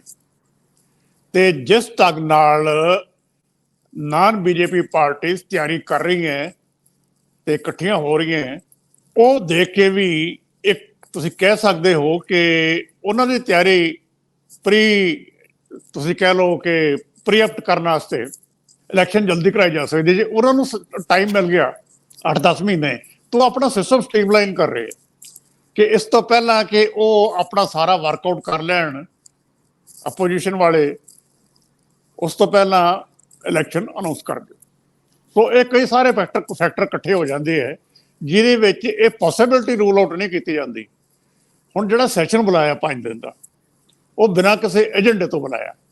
ਉਹ ਤੁਸੀਂ ਦੇਖੋ ਵੀ ਪੰਜਾਬ ਦੇ ਵਿੱਚ ਸਾਡੇ ਗਵਰਨਰ ਸਾਹਿਬ ਨੇ ਰੌਲਾ ਪਾਤਾ ਸੀ ਵੀ ਮੈਨੂੰ ਪਹਿਲਾਂ ਏਜੰਡਾ ਭੇਜੋ, ਬਿਜ਼ਨਸ ਭੇਜੋ ਸੈਸ਼ਨ ਦਾ। ਹੁਣ ਪਾਰਲੀਮੈਂਟ ਦਾ ਸੈਸ਼ਨ ਤਾਂ ਉਹਨਾਂ ਨੇ ਏਜੰਡਾ ਰਿਲੀਜ਼ ਨਹੀਂ ਕੀਤਾ, ਸੈਸ਼ਨ ਬੁਲਾ ਲਿਆ ਗਿਆ। ਹੁਣ ਸੈਸ਼ਨ ਦੇ ਵਿੱਚ ਪਤਾ ਲੱਗੇਗਾ। ਉਹਦੇ ਵਿੱਚ ਵੀ ਮੈਨੂੰ ਇਹ ਲੱਗਦਾ ਹੈ ਕਿ ਇਹ G20 ਹੁਣ ਇਹਨਾਂ ਦਿਨਾਂ ਵਿੱਚ ਅੱਗੇ ਆ ਗਿਆ ਕਿ ਉਹਦੀ ਬਿਲਡਅਪ ਟੋਟਲ ਲੈ ਕੇ ਜਾਣਗੇ ਸੈਸ਼ਨ ਦੇ ਵਿੱਚ ਜੀ। ਉੱਥੇ ਉਹਨੂੰ ਫੋਕਸ ਕਰਕੇ ਉਹਦੀ ਮਾਰਕੀਟਿੰਗ ਕੀਤੀ ਜਾਏਗੀ ਤੇ ਬਾਕੀ ਇਸ਼ੂਜ਼ ਟੇਕ ਅਪ ਕਰਕੇ ਉਸ ਤੋਂ ਬਾਅਦ ਨਾਲ ਪਾਰਲੀਮੈਂਟ ਡਿਜ਼ਾਲਵ ਕੀਤੀ ਜਾ ਸਕਦੀ ਹੈ। ਰੂਲ ਆਊਟ ਨਹੀਂ ਕੀਤਾ ਜਾਂਦਾ। ਇਹ ਪੋਸੀਬਿਲਿਟੀ ਸਾਰੀਆਂ ਇਸ ਵੇਲੇ ਹੈਗੀਆਂ, ਇਹ ਸਾਰੀਆਂ ਡਿਸਕਸ ਹੋ ਰਹੀਆਂ। ਹਾਲੇ ਕੰਕਰੀਟ ਜਿਹਨੂੰ ਇਨਫੋਰਮੇਸ਼ਨ ਕਹਿੰਦੇ ਆ ਉਹ ਕਿਸੇ ਲੈਵਲ ਤੇ ਨਹੀਂ ਹੈ। ਇਹ ਪੇਸ਼ਨਗੋਈ ਜਦੋਂ ਮਮਤਾ ਨੇ ਕੀਤੀ ਸੀ ਤਾਂ ਕਾਫੀ ਲੋਕਾਂ ਨੇ ਇਹਨੂੰ ਹਵਾ 'ਚ ਉਡਾਤਾ ਸੀ ਕਿ ਇਹ ਸਿਆਸੀ ਵਿਰੋਧੀਆਂ ਦਾ ਵਾਰ ਹੈ। ਸਰਦਾਰ ਹਰਮੀਤ ਸਿੰਘ ਜੀ, ਜਦੋਂ ਪ੍ਰਧਾਨ ਮੰਤਰੀ 5 ਦਿਨ ਦੇ ਇਸ ਸੈਸ਼ਨ ਤੋਂ ਬਾਅਦ ਆਖਰੀ ਭਾਸ਼ਣ ਦੇ ਕੇ ਕੈਬਨਿਟ ਵੱਲ ਨੂੰ ਜਾਣ ਦੀ ਗੱਲ ਕਰਨਗੇ ਤੇ ਉਸ ਤੋਂ ਬਾਅਦ ਉਹ ਅਸੀਂ ਚੋਣਾਂ 'ਚ ਮਿਲ ਰਹੇ ਹਾਂ, ਜੇ ਇਸ ਤਰ੍ਹਾਂ ਦੀ ਅਨਾਉਂਸਮੈਂਟ ਆ ਜਾਂਦੀ ਹੈ, ਦੇਸ਼ ਦਾ ਮੂਡ, ਦੇਸ਼ ਦਾ ਮਾਹੌਲ ਕਿਹੋ ਜਿਹਾ ਬਣਿਆ ਹੋਊਗਾ? ਅੱਜ ਸ਼ਾਮ ਨੂੰ ਇੰਡੀਆ INDIA ਗੱਠਜੋੜ ਦੀ ਮੀਟਿੰਗ ਮੁੰਬਈ ਦੇ ਵਿੱਚ ਸ਼ੁਰੂ ਹੋਣ ਵਾਲੀ ਹੈ, ਲਗਭਗ ਹੋ ਚੁੱਕੀ ਹੋਏਗੀ। ਡਿਨਰ ਤੇ ਉਹਨਾਂ ਨੇ ਮਿਲਣਾ ਹੈ, ਉਸ ਤੋਂ ਪਹਿਲਾਂ ਕੋਈ ਪੂਰਵ ਅਗਾਊਂ ਵੀ ਕੁਝ ਹੈ ਉਹਨਾਂ ਦੇ ਰੁਝੇਵੇਂ। ਸੋ ਇਹ ਜਦੋਂ ਕਿ ਕਵਾਇਦ ਪੂਰੇ ਜ਼ੋਰ ਸ਼ੋਰ ਤੇ ਵਿਰੋਧੀਆਂ ਨੇ ਚਾਲੂ ਕੀਤੀ ਹੋਈ ਸੀ, ਸਰਕਾਰ ਦੇ ਵਿਰੋਧੀਆਂ ਵੱਲੋਂ ਇਕਜੁੱਟਤਾ ਦੀ, ਉਦੋਂ ਸਰਕਾਰ ਚੁੱਪ ਕਰਕੇ ਰਹਿ ਨਹੀਂ ਸਕਦੀ।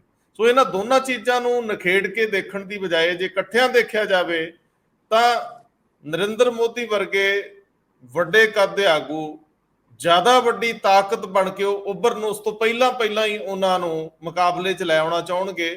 ਉਹਨਾਂ ਨੂੰ ਬਹੁਤ ਸਮਾਂ ਮਿਲੇ ਵਿਰੋਧੀਆਂ ਨੂੰ ਨਰਿੰਦਰ ਮੋਦੀ ਨੂੰ ਫਾਈਟ ਦੇਣ ਲਈ, ਇਸ ਤੋਂ ਪਹਿਲਾਂ ਕਿ ਉਹ ਸਾਰੀਆਂ ਕੋ ਲਗਭਗ 450 ਸੀਟਾਂ ਤੇ ਜਿਹੜੇ ਵਿਨਿੰਗ ਕੈਂਡੀਡੇਟ ਆ, ਜਿਵੇਂ ਰੌਲਾ ਪਿਆ ਹੋਇਆ ਸੀ ਕਿ ਲਿਸਟਾਂ ਲੈ ਕੇ ਆਓ, ਜਿੱਥੇ ਜਿੱਥੇ ਵੀ ਜਿਸ ਪਾਰਟੀ ਦਾ ਉਮੀਦਵਾਰ ਦੂਜੇ ਸਥਾਨ ਤੇ ਰਿਹਾ ਪਾਰਲੀਮਾਨੀ ਇਲੈਕਸ਼ਨਾਂ 'ਚ, ਲੰਘੀਆਂ 2019 ਵਾਲੀਆਂ ਇਲੈਕਸ਼ਨਾਂ 'ਚ, ਦੂਜੇ ਨੰਬਰ ਤੇ ਆਉਣ ਵਾਲੇ ਕੈਂਡੀਡੇਟਸ ਤੇ ਡਾਟਾ ਲੈ ਕੇ ਆਓ ਤੇ ਉਸ ਤੋਂ ਬਾਅਦ ਫੈਸਲਾ ਹੋਵੇ ਕਿ 450 ਦੇ ਕਰੀਬ ਸੀਟਾਂ ਤੇ ਕੋਈ ਸਾਂਝਾ ਉਮੀਦਵਾਰੀ ਹੋਵੇ ਭਾਜਪਾ ਨੂੰ ਮੁਕਾਬਲਾ ਦੇਣ ਵਾਲਾ। ਸੋ ਐਸੇ ਵਿੱਚ ਇਹ ਜਿਹੜੀ ਪਾਰਲੀਮੈਂਟ ਆ ਡਿਸੋਲਵ ਕੀਤੀ ਜਾ ਸਕਦੀ ਆ, ਸਮੇਂ ਤੋਂ ਪਹਿਲਾਂ ਚੋਣਾਂ ਹੋ ਸਕਦੀਆਂ। ਤੁਹਾਡਾ ਵਿਊ ਪੁਆਇੰਟ? ਇਹ ਗੱਲ ਬਿਲਕੁਲ ਇੱਕ ਚਰਚਾ ਇਸ ਲੈਵਲ ਦੀ ਹੈ ਕਿਉਂਕਿ 5 ਦਿਨ ਦਾ ਜਿਹੜਾ ਸੈਸ਼ਨ ਸੱਦਿਆ ਤੇ ਇਦੋਂ ਪਹਿਲਾਂ ਵਾਲੇ ਸੈਸ਼ਨ 'ਚ ਜੋ ਮਿਜਾਜ ਸੀਗਾ ਬੀਜੇਪੀ ਦਾ ਕਿ ਪ੍ਰਾਈਮ ਮਿਨਿਸਟਰ ਗਏ ਹੀ ਨਹੀਂ, ਉਹ ਵੀ ਐਡਜੋਰਨਮੈਂਟ ਮੋਸ਼ਨ ਤੇ ਬੋਲਣ ਲਈ ਗਏ, ਬਾਰ-ਬਾਰ ਕਹਿ ਰਹੇ ਸੀ ਹੁਣੇ ਸੈਸ਼ਨ ਅਜੇ ਜਾ ਕੇ ਹਟਿਆ ਤਾਂ ਸਪੈਸ਼ਲ ਸੈਸ਼ਨ ਦੀ ਲੋੜ ਕੀ ਪੈ ਗਈ। ਇਹ ਸਪੈਸ਼ਲ ਸੈਸ਼ਨ ਸੱਦਿਆ ਜਾ ਰਿਹਾ 5 ਦਿਨ ਦਾ, ਔਰ ਇਹਦਾ ਮਤਲਬ ਕੀ ਹੈ? ਜਿਹੜੇ ਸੰਕੇਤ ਆ ਰਹੇ ਨੇ ਉਹ ਕਹਿੰਦੇ ਨੇ ਅੰਮ੍ਰਿਤ ਕਾਲ ਦੇ ਦੌਰਾਨ ਜੋ ਜੋ ਚੀਜ਼ਾਂ ਹੋ ਰਹੀਆਂ ਨੇ ਉਹਦਾ ਵਿਖਿਆਨ ਸ਼ਾਇਦ ਉਹ ਤੇ ਚਰਚਾ ਹੋਣੀ ਆ 5 ਦਿਨ, ਔਰ ਉਹਦੇ ਤੇ ਚਰਚਾ ਕਰਨ ਦਾ ਮਤਲਬ ਤੁਸੀਂ ਮਨੀਪੁਰ ਤੇ ਚਰਚਾ ਨਾ ਕਰੋ, ਨੂੰਹ ਤੇ ਚਰਚਾ ਨਾ ਕਰੋ, ਬਾਕੀ ਫਾਰਮਰ ਇਸ਼ੂ ਤੇ ਚਰਚਾ ਨਾ ਕਰੋ ਡਿਫਰੈਂਟ ਤੇ, ਪਰ ਇਹਦੇ ਤੇ ਚਰਚਾ ਹੋਏਗੀ ਅੰਮ੍ਰਿਤ ਕਾਲ ਦਾ ਮਾਮਲਾ, ਉਹਦੀ ਚੜ੍ਹਾਈ ਕਿੰਨੀ ਹੈ, ਕਿੰਨਿਆਂ ਦੇ ਨਾਮ ਬਦਲਤੇ, ਕਿੰਨਿਆਂ 'ਚ ਆਪਾਂ ਇਹ ਦੇਖਦੇ ਹਾਂ ਕਿ ਬੀਜੇਪੀ ਨਾਰਮਲੀ ਇਹ ਗੱਲ ਕਰ ਰਹੀ ਹੈ ਕਿ ਇੰਟਰਨੈਸ਼ਨਲੀ ਕਿੱਡਾ ਕੱਦ ਵੱਧ ਗਿਆ ਦੇਸ਼ ਦਾ, ਪ੍ਰਧਾਨ ਮੰਤਰੀ ਦੀ ਕਦਰ ਕਿਵੇਂ ਹੋ ਰਹੀ ਹੈ ਵਿਦੇਸ਼ਾਂ ਦੇ ਵਿੱਚ ਜਾ ਕੇ। ਅਸਲ ਦੇ ਵਿੱਚ ਸਾਡੇ ਵਾਲੇ ਦੇਸ਼ ਦੇ ਜਿਹੜੇ ਵਿਰੋਧੀ ਧਿਰ ਹੈ ਉਹ ਦੇਸ਼ ਦਾ ਸ਼ਾਨ ਉੱਚੀ ਹੁੰਦੀ ਦੇਖਣਾ ਨਹੀਂ ਚਾਹੁੰਦੀ ਤੇ ਬਾਹਰ ਤਾਂ ਲੋਕ ਬੱਲੇ ਬੱਲੇ ਕਰ ਰਹੇ ਨੇ, ਤੁਸੀਂ ਇਹਦੇ ਖਿਲਾਫ ਇਹ ਕਰ ਰਹੇ ਹੋ। ਇਹ ਜਿਹੜੀਆਂ ਚੀਜ਼ਾਂ ਨੇ ਇੱਕ ਨੈਰੇਟਿਵ ਹੈ, ਨੈਰੇਟਿਵ ਸਿਰਜਣ ਦੀ ਲੜਾਈ ਹੈ ਅਸਲ ਦੇ ਵਿੱਚ। ਨਾਲ ਦੀ ਨਾਲ ਇਹ ਜ਼ਰੂਰ ਸੀਗਾ ਜਿਹੜਾ ਪਿਛਲੇ ਸਮੇਂ ਦੇ ਵਿੱਚ ਜਦੋਂ ਇੰਡੀਆ ਬਣਨਾ ਸ਼ੁਰੂ ਹੋਇਆ, ਪਹਿਲੀ ਵਾਰ ਬਣ ਗਿਆ, ਮਤਲਬ ਇੱਕ ਮੀਟਿੰਗ ਹੋ ਗਈ ਤੇ ਦੂਜੀ ਮੀਟਿੰਗ ਵੇਲੇ ਨੂੰ ਐਨਡੀਏ ਦੀ ਯਾਦ ਆ ਗਿਆ ਮੇਰੇ ਖਿਆਲ ਬੀਜੇਪੀ ਨੂੰ, ਜਿਹੜਾ ਲੰਮੇ ਸਮੇਂ ਤੋਂ ਯਾਦ ਨਹੀਂ ਸੀ ਆਇਆ। ਜਦੋਂ ਸੁਖਬੀਰ ਸਿੰਘ ਬਾਦਲ ਅਲੱਗ ਹੋਏ ਨੇ, ਉਹਨਾਂ ਨੇ ਪ੍ਰੈਸ ਕਾਨਫਰੰਸ ਕਿਹਾ ਸੀ ਕਿ ਐਨਡੀਏ ਦੀ ਸਾਡੇ ਹੁੰਦੇ ਤਾਂ ਕਦੇ ਮੀਟਿੰਗ ਹੀ ਨਹੀਂ ਹੋਈ, ਪਹਿਲਾਂ ਹੋਈ ਹੋਣੀ ਹੈ, ਕਦੇ ਹੋਈ ਹੋਣੀ ਹੈ, ਨਾ ਸਾਨੂੰ ਕਦੇ ਏਜੰਡਾ ਦੱਸਿਆ ਜਾਂਦਾ ਸੀ, ਜੇ ਇੱਕ ਅੱਧੀ ਵਾਰੀ ਹੋਈ ਵੀ ਉੱਥੇ ਜਾ ਦੱਸ ਕੇ ਤੋੜ ਦਿੰਦੇ ਸੀ, ਵਿੱਚ ਤਾਂ ਕੋਈ ਨਹੀਂ ਬੋਲਦਾ, ਪਰ ਬਾਅਦ ਦੇ ਵਿੱਚ ਆ ਕੇ ਜ਼ਰੂਰ ਇਹ ਗੱਲਾਂ ਹੋਈਆਂ ਸੀ। ਪਰ 38 ਪਾਰਟੀਆਂ ਤੇ ਜ਼ੋਰ ਲਾਇਆ, ਸਾਰੇ ਮਿਨਿਸਟਰ ਯੂਨੀਅਨ ਮਿਨਿਸਟਰ ਲਾਤੇ ਸੀ ਕਿ ਕੋਈ ਪਾਰਟੀਆਂ ਫੜ ਕੇ ਲਿਆਓ ਜਿੰਨੀਆਂ ਵੀ ਨੇ, ਛੋਟੀ ਬੜੀ ਆਪਣੇ ਕੈਂਪ 'ਚ ਉਦੋਂ ਦੁੱਗਣੀਆਂ ਆਉਣੀਆਂ ਚਾਹੀਦੀਆਂ ਨੇ ਜਿੰਨੀਆਂ ਇੰਡੀਆ ਦੇ ਵਿੱਚ ਗਈਆਂ ਨੇ, ਉਸ ਅਲਾਇੰਸ ਦੇ ਵਿੱਚ ਗਈਆਂ ਨੇ। ਇਹ ਇੱਕ ਗੱਲ ਦੱਸਦੀ ਹੈ ਉਹਦਾ ਏਜੰਡਾ, ਉਹਦਾ ਇਕੱਠੇ ਹੋਣ ਦਾ ਤਰੀਕਾ ਤੇ ਉਹਦਾ ਜਿਹੜਾ ਹੁਣ ਤੱਕ ਦਾ ਇੱਕ ਉਹਨਾਂ ਦੇ ਵਿੱਚ ਮਤਲਬ ਸਲੀਕਾ ਆਇਆ ਹੈ ਕਿ ਕੋਈ ਪ੍ਰਾਈਮ ਮਿਨਿਸਟਰ ਦੀ ਦੌੜ 'ਚ ਨਹੀਂ। ਰਾਹੁਲ ਗਾਂਧੀ ਤੇ ਸੋਨੀਆ ਗਾਂਧੀ ਨੇ ਕਹਿਤਾ ਕਿ ਕੋਈ ਇਹ ਚੱਕਰ ਨਹੀਂ, ਕੌਣ ਬਣੇਗਾ ਕੌਣ ਨਹੀਂ, ਇਹ ਏਜੰਡਾ ਹੀ ਹੈ ਨਹੀਂ। ਏਜੰਡਾ ਇਹ ਆਈਡੀਓਲੋਜੀ ਦਾ ਹੈ। ਆਈਡੀਓਲੋਜੀ ਦੇ ਏਜੰਡੇ ਦੇ ਵਿੱਚ ਇੱਕ ਪਾਸੇ ਨਫ਼ਰਤ ਦੀ ਆਈਡੀਓਲੋਜੀ ਹੈ, ਦੂਜੇ ਪਾਸੇ ਮੁਹੱਬਤ ਦੀ ਆਈਡੀਓਲੋਜੀ ਹੈ, ਇੱਕ ਪਾਸੇ ਕਾਰਪੋਰੇਟ ਅੰਬਾਨੀ ਦੀ, ਇੱਕ ਪਾਸੇ ਇਹ ਹੈ। ਇੱਕ ਤਾਂ ਇਹ ਚੀਜ਼ਾਂ ਦਾ ਸਵਾਲ ਹੈ। ਇੱਕ ਤਾਜ਼ੀ ਹੁਣੇ ਇਨਫੋਰਮੇਸ਼ਨ ਇਹ ਵੀ ਆ ਰਹੀ ਹੈ ਕਿ ਇੱਕ ਸਾਹਮਣੇ ਆਈ ਇਹ ਹੈ ਕਿ ਹਜ਼ਾਰਾਂ ਕਰੋੜ ਦਾ ਜਿਹੜਾ ਬਾਹਰ ਟੈਕਸ ਫਾਰਗੋਨ ਜਿਹਨੂੰ ਕਹਿੰਦੇ ਨੇ, ਜਿਹੜਾ ਪਹਿਲਾਂ ਆਲਰੇਡੀ ਬਜਟ ਦਸਤਾਵੇਜ਼ਾਂ 'ਚ ਆਉਂਦਾ ਹੁੰਦਾ ਸੀ ਤੇ ਹੁਣ ਉਹ ਵੀ ਉਸ ਪੱਧਰ ਦੇ ਉੱਤੇ ਨਹੀਂ ਦਿੱਤਾ ਜਾ ਰਿਹਾ, ਉਹ ਕਹਿੰਦੇ ਨੇ ਉਹਦੇ ਤੱਥ ਬਿਲਕੁਲ ਉੱਭਰ ਕੇ ਸਾਹਮਣੇ ਆ ਗਏ ਨੇ ਕਿਸੇ ਨਾ ਕਿਸੇ ਰੂਪ ਦੇ ਵਿੱਚ। ਔਰ ਜੇ ਇਹਦੀ ਲੌਂਗ ਰਨ ਲੰਮਾ ਚੱਲਦਾ ਹੈ, ਜਿਹੜਾ ਰਾਹੁਲ ਗਾਂਧੀ ਟਾਰਗੇਟ ਕਰ ਰਿਹਾ ਸੀ ਲਗਾਤਾਰ ਅੰਬਾਨੀ ਤੇ ਅਡਾਨੀ ਦੋ ਮਿੱਤਰਾਂ ਨੂੰ ਸਾਰਾ ਕੁਝ ਸੌਂਪਣ ਦਾ, ਤਾਂ ਇੱਕ ਬਹੁਤ ਬੜਾ ਚੈਲੰਜ ਪ੍ਰਧਾਨ ਮੰਤਰੀ ਸਾਹਮਣੇ ਹੋਏਗਾ ਉਹਨੂੰ ਐਕਸਪਲੇਨ ਕਰਨ ਦਾ, ਉਹ ਸਾਰੇ ਮਾਮਲੇ ਨੂੰ ਕਿ ਜੇ ਐਡਾ ਵੱਡਾ ਜੇ ਉਹਦੇ ਤੱਥ ਓਵਰਆਲ ਲੋਕਾਂ ਦੇ ਸਾਹਮਣੇ ਦਿਖਾਈ ਦਿੰਦੇ ਹੋਣਗੇ ਜੇ ਉਹ ਮਾਮਲੇ 'ਚ, ਉਹ ਇੱਕ ਕਾਰਨ ਉਹ ਵੀ ਵੱਡਾ ਕਿਸੇ ਨਾ ਕਿਸੇ ਰੂਪ ਦੇ ਵਿੱਚ ਹੋ ਸਕਦਾ ਹੈ ਕਿ ਇਹ ਕਾਰਨ ਵੀ ਹੋਵੇ। ਤੇ ਪਰ ਇਹਦੇ ਨਾਲ ਦੀ ਨਾਲ ਬੁਲਾ ਲਿਆ, ਮੰਨ ਲਓ ਅੰਮ੍ਰਿਤਕਾਲ ਤੁਸੀਂ ਡਿਸਕਸ ਵੀ ਕਰ ਲਿਆ, ਡਿਜੋਲਵ ਕਰਤੀ, ਪਹਿਲਾਂ ਹੋ ਗਈ, ਤਾਂ ਉਦੋਂ ਬਾਅਦ ਵੀ ਇਹ ਗਰੰਟੀ ਨਹੀਂ ਹੁੰਦੀ। ਵਾਜਪਾਈ ਸਾਹਿਬ ਨੇ ਇਹੀ ਕੀਤਾ ਸੀ, ਪਹਿਲਾਂ ਸਰਕਾਰ ਉਹਨਾਂ ਦੀ ਬਣੀ 13 ਦਿਨ ਦੀ, ਫਿਰ ਇੱਕ ਵਾਰ ਸਰਕਾਰ ਉਹਨਾਂ ਦੀ ਬਣੀ ਸੀ 13 ਮਹੀਨਿਆਂ ਦੀ, ਫਿਰ ਜਦੋਂ 5 ਸਾਲ ਵਾਲੀ ਸਰਕਾਰ ਆਈ 1999 ਦੇ ਵਿੱਚ, ਉਦੋਂ ਬਾਅਦ ਉਹਨਾਂ ਨੂੰ ਲੱਗਿਆ ਕਿ ਇੰਡੀਆ ਤਾਂ ਸ਼ਾਈਨ ਕਰ ਰਿਹਾ ਤੇ ਇੰਡੀਆ ਸ਼ਾਈਨਿੰਗ ਦਾ ਸਲੋਗਨ ਦਿੱਤਾ ਗਿਆ। ਜਿਵੇਂ ਹੁਣ ਅੰਮ੍ਰਿਤਕਾਲ ਦਾ ਸਲੋਗਨ ਹੈ ਇੰਡੀਆ ਨੰਬਰ 1 ਰਹਿੰਦੇ ਆ, ਇੰਡੀਆ ਜੀ। ਸ਼ਾਈਨਿੰਗ ਨਾਂ ਤੇ ਵਾਜਪਾਈ ਸਾਹਿਬ ਨੇ ਐਵੇਂ ਹੀ ਪਾਰਲੀਮੈਂਟ ਦਾ ਸੈਸ਼ਨ ਬਣਾਇਆ, ਸੈਸ਼ਨ ਦੇ ਵਿੱਚ ਭਾਸ਼ਣ ਕੀਤਾ ਦੱਬ ਕੇ ਕਿ ਜਾ ਰਹੀ ਆ, ਅੱਜ ਤੋਂ ਚੋਣਾਂ 'ਚ ਜਾ ਰਹੀ ਹੈ। ਵਾਜਪਾਈ ਸਾਹਿਬ ਦਾ ਉਹ ਭਾਸ਼ਣ ਸੀਗਾ, ਤੇ ਉਹ ਵੀ ਪਹਿਲਾਂ ਹੋਇਆ 6 ਮਹੀਨੇ ਪਹਿਲਾਂ ਇਲੈਕਸ਼ਨ। ਤੇ ਜਦੋਂ ਜਈ ਟੁੱਟਿਆ ਫੁੱਟਿਆ ਯੂਪੀਏ, ਕਾਂਗਰਸ ਬਿਖਰੀ ਪਈ ਤੇ ਸਾਰਾ ਕੁਝ ਸੀ, ਤੇ ਯੂਪੀਏ ਤਾਂ ਬੜਿਆ ਹੀ ਥੋੜਾ ਉਦੋਂ ਬਾਅਦ ਸੀ ਉਸ ਲੈਵਲ ਤੇ ਤੁਰਤ ਫੁਰਤ ਜਿਹੜਾ ਬਣਿਆ, ਉਹ ਸਾਰੀਆਂ ਫੋਰਸਸ ਇਕੱਠੀਆਂ ਹੋਈਆਂ, ਬੀਜੇਪੀ ਸ਼ਾਈਨਿੰਗ ਉੱਡ ਗਈ ਤੇ ਹਾਰ ਗਈ ਬੀਜੇਪੀ ਉਸ ਸਾਰੇ ਮਾਮਲੇ 'ਚ। ਕਿਉਂਕਿ ਗਰਾਊਂਡ ਤੇ ਕੀ ਹੋ ਰਿਹਾ ਹੈ ਬਹੁਤ ਆ, ਉਹ ਨੈਰੇਟਿਵ ਦਾ ਕੁਐਸਚਨ ਹੁੰਦਾ ਕਿ ਕੀ ਹੋਣਾ ਕੀ ਨਹੀਂ ਹੋਣਾ। ਹੁਣ ਜੇਕਰ ਇਹ ਨੈਰੇਟਿਵ ਵਿਕਸਿਤ ਹੋ ਗਿਆ ਕਿ ਇੰਡੀਆ ਦਾ ਇਸ ਤੋਂ ਡਰ ਕੇ ਚੋਣਾਂ ਕਰਾਈਆਂ ਜਾਂਦੀਆਂ ਨੇ ਪਹਿਲਾਂ, ਜਾਂ ਅੰਬਾਨੀ ਤੇ ਅਡਾਨੀ ਦਾ ਜਿਹੜੇ ਟੈਕਸ ਤੇ ਹਜ਼ਾਰਾਂ ਕਰੋੜਾਂ ਦੇ ਗਾਇਬ ਨੇ ਤੇ ਉਹਨਾਂ ਗੱਲਾਂ ਤੋਂ ਬਣਾਈਆਂ, ਤਾਂ ਇਹ ਵੀ ਤਾਂ ਇੱਕ ਨੈਰੇਟਿਵ ਚੱਲ ਹੀ ਸਕਦਾ ਹੈ ਵੀ ਡਰ ਦੇ ਬਾਰੇ ਪਹਿਲਾਂ ਕਰਾ ਰਹੇ ਨੇ ਜੀ, ਦੇਖੋ ਇੰਡੀਆ ਅਲਾਇੰਸ ਬਿਨਿੰਗ ਸੈਟਅਪ ਦੇ ਵਿੱਚ ਜਾ ਰਿਹਾ। ਇਸ ਲਈ ਪਤਾ ਨਹੀਂ ਹੁੰਦਾ, 10 ਸਾਲ ਨਹੀਂ ਬੀਜੇਪੀ ਆਈ, 2004 ਫਿਰ 2009 ਚ, ਔਰ ਨਾਲ ਪ੍ਰਾਈਮ ਮਿਨਿਸਟਰ ਵੀ ਉਹਨਾਂ ਨੂੰ ਬਣਾਇਆ, ਮਤਲਬ ਨਾਲ ਇਹ ਸੀ ਵੀ ਜਿਹੜਾ ਕਹਿੰਦੇ ਨੇ ਵੀ ਪ੍ਰਾਈਮ ਮਿਨਿਸਟਰ ਦੀ ਤਾਕਤ ਨਹੀਂ ਹੈ, ਪ੍ਰਾਈਮ ਮਿਨਿਸਟਰ ਦਾ ਬੋਲਦੇ ਨਹੀਂ ਹੈ। 10 ਸਾਲ doctor Manmohan Singh prime minister ਰਹੇ ਉਹ ਸਾਰੇ ਮਾਮਲੇ ਦੇ ਵਿੱਚ। ਉਦੋਂ ਬਾਅਦ ਆ ਕੇ ਬੀਜੇਪੀ ਦਾ ਹੁਣ ਤੁੱਕਾ 2014 ਚ ਲੱਗਿਆ, ਉਹਦੇ ਚ ਵੀ ਬਹੁਤ ਜ਼ਿਆਦਾ ਕਾਂਗਰਸ ਪਾਰਟੀ ਦੀ ਇੰਟਰਨਲ ਫਾਈਟ ਜ਼ਿਆਦਾ ਜ਼ਿੰਮੇਵਾਰ ਸੀ ਕਾਫੀ ਹੱਦ ਤੱਕ, ਹੋਰ ਚੀਜ਼ਾਂ ਵੀ ਬਹੁਤ ਕਾਰਨ ਨੇ ਜਿਹਦੇ ਕਰਕੇ ਡੈਮੇਜ ਹੋਇਆ ਇਹਨਾਂ ਦਾ। ਮਤਲਬ ਪਹਿਲਾਂ ਬਣਾ ਲੈਣੇ ਵੀ ਅਜੇ ਹੀ ਇਹ ਕਹਿ ਦੇਣਾ ਕਿ ਇਹ ਬਿਲਕੁਲ ਹੀ ਸਮੂਥ ਐਸੇ ਤਰੀਕੇ ਨਾਲ ਚੱਲਦਾ ਹੁੰਦਾ ਜਿਵੇਂ ਕੰਮ ਚੱਲਦਾ। ਕਈ ਵਾਰ ਨੈਚੁਰਲ ਜਸਟਿਸ ਵੀ ਹੁੰਦੇ ਨੇ, ਸੋਸ਼ਲ ਡਿਮਾਂਡ ਵੀ ਹੁੰਦੀ ਹੈ ਤੇ ਬਹੁਤ ਚੀਜ਼ਾਂ ਹੁੰਦੀਆਂ ਨੇ, ਅਜੇ ਕਿਹਾ ਨਹੀਂ ਜਾ ਸਕਦਾ। ਹਜੇ ਤਾਂ ਖੈਰ ਪੱਕਾ ਇਹ ਨਹੀਂ ਕਿਹਾ ਜਾ ਸਕਦਾ ਕਿ ਜ਼ਰੂਰ ਹੀ ਇਲੈਕਸ਼ਨ ਹੋ ਇਸੇ ਲਈ ਬੁਲਾਇਆ, ਕੋਈ ਹੋਰ ਵੀ ਸੱਪ ਨਿਕਲ ਸਕਦਾ ਵਿੱਚੋਂ ਵੀ, ਨਹੀਂ ਤਾਂ ਆਹ ਕਰਨ ਲਈ ਬਣਾਇਆ ਸੀ, ਅਸੀਂ ਤਾਂ ਕੀਤਾ ਸੀ। ਪਰ ਜੇ ਇਲੈਕਸ਼ਨ ਹੋ ਜਾਂਦੀ ਹੈ ਤਾਂ ਵਾਜਪਾਈ ਸਾਹਿਬ ਵਾਲੀ ਤੇ ਇਹ ਕੰਪੈਰੀਜ਼ਨ ਜ਼ਰੂਰ ਕਰਨਗੇ ਲੋਕ ਕਿ ਦੋਨਾਂ ਦੇ ਵਿੱਚ ਫਰਕ ਕੀ ਹੋਊਗਾ, ਜਾਂ ਉਹੀ ਹੋਏਗਾ ਜਾਂ ਨਹੀਂ ਹੋਏਗਾ। ਸਰਦਾਰ ਜਗਤਾਰ ਸਿੰਘ ਜੀ, ਇੱਕ ਇਹਦਾ ਐਸਪੈਕਟ ਹੋਰ ਹੈ, ਕੁਛ ਅਸੈਂਬਲੀ ਦੀ ਇਲੈਕਸ਼ਨ ਆ ਰਹੀ ਹੈ, ਵੱਡੀਆਂ ਸਟੇਟਸ ਹੈਗੀਆਂ, ਤੇ ਉੱਥੇ ਬੀਜੇਪੀ ਦੇ ਚਾਂਸਸ ਲੱਗ ਰਿਹਾ ਹੈ ਕਿ ਕੰਪੈਰੇਟਿਵਲੀ ਘੱਟ ਹੈਗੀ। ਜੇ ਉਹਨਾਂ ਸਟੇਟਸ ਦੇ ਵਿੱਚ ਬੀਜੇਪੀ ਡਾਊਨ ਚਲੀ ਜਾਂਦੀ ਹੈ ਤੇ ਉਹਦਾ ਅਸਰ ਸਿੱਧਾ ਜਾ ਕੇ ਲੋਕ ਸਭਾ ਦੀ ਇਲੈਕਸ਼ਨ ਤੇ ਪੈ ਸਕਦਾ ਹੈ। ਮੋਦੀ ਸਾਹਿਬ ਦੇ ਜਿਹੜੇ ਚਾਂਸਸ ਘਟ ਜਾਂਦੇ ਹੈ, ਤੇ ਇਹ ਹੋ ਸਕਦਾ ਹੈ ਕਿ ਲੋਕ ਸਭਾ ਦੀ ਇਲੈਕਸ਼ਨ ਤੇ ਇਹਨਾਂ ਅਸੈਂਬਲੀ ਦੀ ਇਲੈਕਸ਼ਨ ਉਸ ਸਿਚੁਏਸ਼ਨ ਨੂੰ ਅਵੋਇਡ ਕਰਨ ਵਾਸਤੇ ਇਕੱਠੀ ਕਰਾਈ ਜਾਵੇ। ਅੱਛਾ, ਹਾਂ, ਜਿਹੜੀ ਇਹ ਗੱਲ ਹੋ ਰਹੀ ਹੈ ਨਾ ਕਿ ਅੱਜ ਨੈਰੇਟਿਵ ਚੱਲ ਪਿਆ ਖਾਸ ਕਰਕੇ ਕਿ ਲੋਕ ਸਭਾ ਦੀ ਇਲੈਕਸ਼ਨ ਪ੍ਰੀਪੋਨ ਹੋਏਗੀ, ਜੇ ਪ੍ਰੀਪੋਨ ਹੋਏਗੀ ਫਿਰ ਅਸੈਂਬਲੀ ਇਲੈਕਸ਼ਨ ਜਿਹੜੀਆਂ ਹੈਗੀਆਂ ਆ ਰਹੀਆਂ ਉਹਨਾਂ ਦੇ ਨਾਲ ਹੋ ਸਕਦੀ ਹੈ। ਸੋ ਉਹ ਜਿਹੜਾ ਬਿਲਕੁਲ ਖਤਰਾ ਇਹਨਾਂ ਨੂੰ ਐਪਰੀਹੈਂਸ਼ਨ ਜਿਹੜੀ ਹੈਗੀ ਹੈ। ਹੁਣ ਰਾਜਸਥਾਨ ਦੇ ਬਾਰੇ ਸਿਚੁਏਸ਼ਨ ਬੜੀ ਲਗਾਤਾਰ ਆ ਰਹੀ ਹੈ, ਮੱਧ ਪ੍ਰਦੇਸ਼ ਦੇ ਬਾਰੇ ਵੀ ਆ ਰਹੀ ਹੈ ਵੀ ਸਿਚੁਏਸ਼ਨ ਕੀ ਹੈ। ਇਹਨਾਂ ਦੀ ਆਪਣੀ ਜਿਹੜੀ ਅੰਦਰ ਦੀ ਅਸੈਸਮੈਂਟ ਹੈ ਉਹ ਵੀ ਆ ਰਹੀ ਹੈ, ਤੇ ਜਿਹੜੀਆਂ ਬਾਹਰੋਂ ਏਜੰਸੀਆਂ ਕਰ ਰਹੀਆਂ ਉਹਨਾਂ ਦੀ ਵੀ ਆ ਰਹੀ ਹੈਗੀ ਹੈ।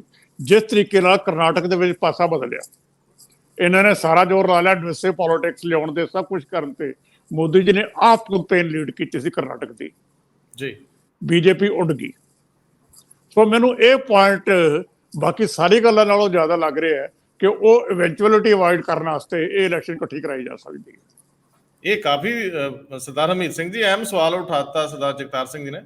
ਇਹ ਜਿਹੜੇ ਇਲੈਕਸ਼ਨ ਹੋ ਰਹੇ ਇਹਨਾਂ ਨੂੰ ਥੋੜਾ ਜਿਹਾ 15 ਦਿਨ 1 ਮਹੀਨਾ ਅੱਗੇ ਵਧਾ ਲਿਆ ਜਾਵੇ ਤੇ ਲੋਕ ਸਭਾ ਨੂੰ ਪਿਛਾਂ ਖਿੱਚ ਲਿਆ ਜਾਵੇ, ਇੱਕ ਟੈਂਟੇਟਿਵ ਇਹਦੇ ਲਈ ਸੈਟਅਪ ਬਣਾਤਾ ਜਾਵੇ ਔਰ ਇਕੱਠੀਆਂ ਹੋਣ, ਤੇ ਫਿਰ ਹੋਣ ਵਾਲੇ ਨੁਕਸਾਨਾਂ ਤੋਂ ਬਚਿਆ ਜਾ ਸਕਦਾ। ਕਿਉਂਕਿ ਜੇ ਤੁਸੀਂ 2-3 ਵੱਡੀਆਂ ਸਟੇਟਾਂ ਹਾਰ ਕੇ ਪਾਰਲੀਮੈਂਟ ਇਲੈਕਸ਼ਨ 'ਚ ਜਾਓਗੇ ਤੇ ਉਹਦੇ ਹੋਣ ਵਾਲੇ ਨੁਕਸਾਨ ਬਹੁਤ ਵੱਡੇ ਹੋ ਜਾਂਦੇ। ਇੱਕ ਵੇਵ ਚੱਲ ਪੈਂਦੀ ਆ, ਇੱਕ ਤੁਹਾਡੀ ਹਵਾ ਬਣ ਜਾਂਦੀ ਜੀ ਉਦਾਂ ਦੀ। ਕੀ ਕਹਿੰਦੇ?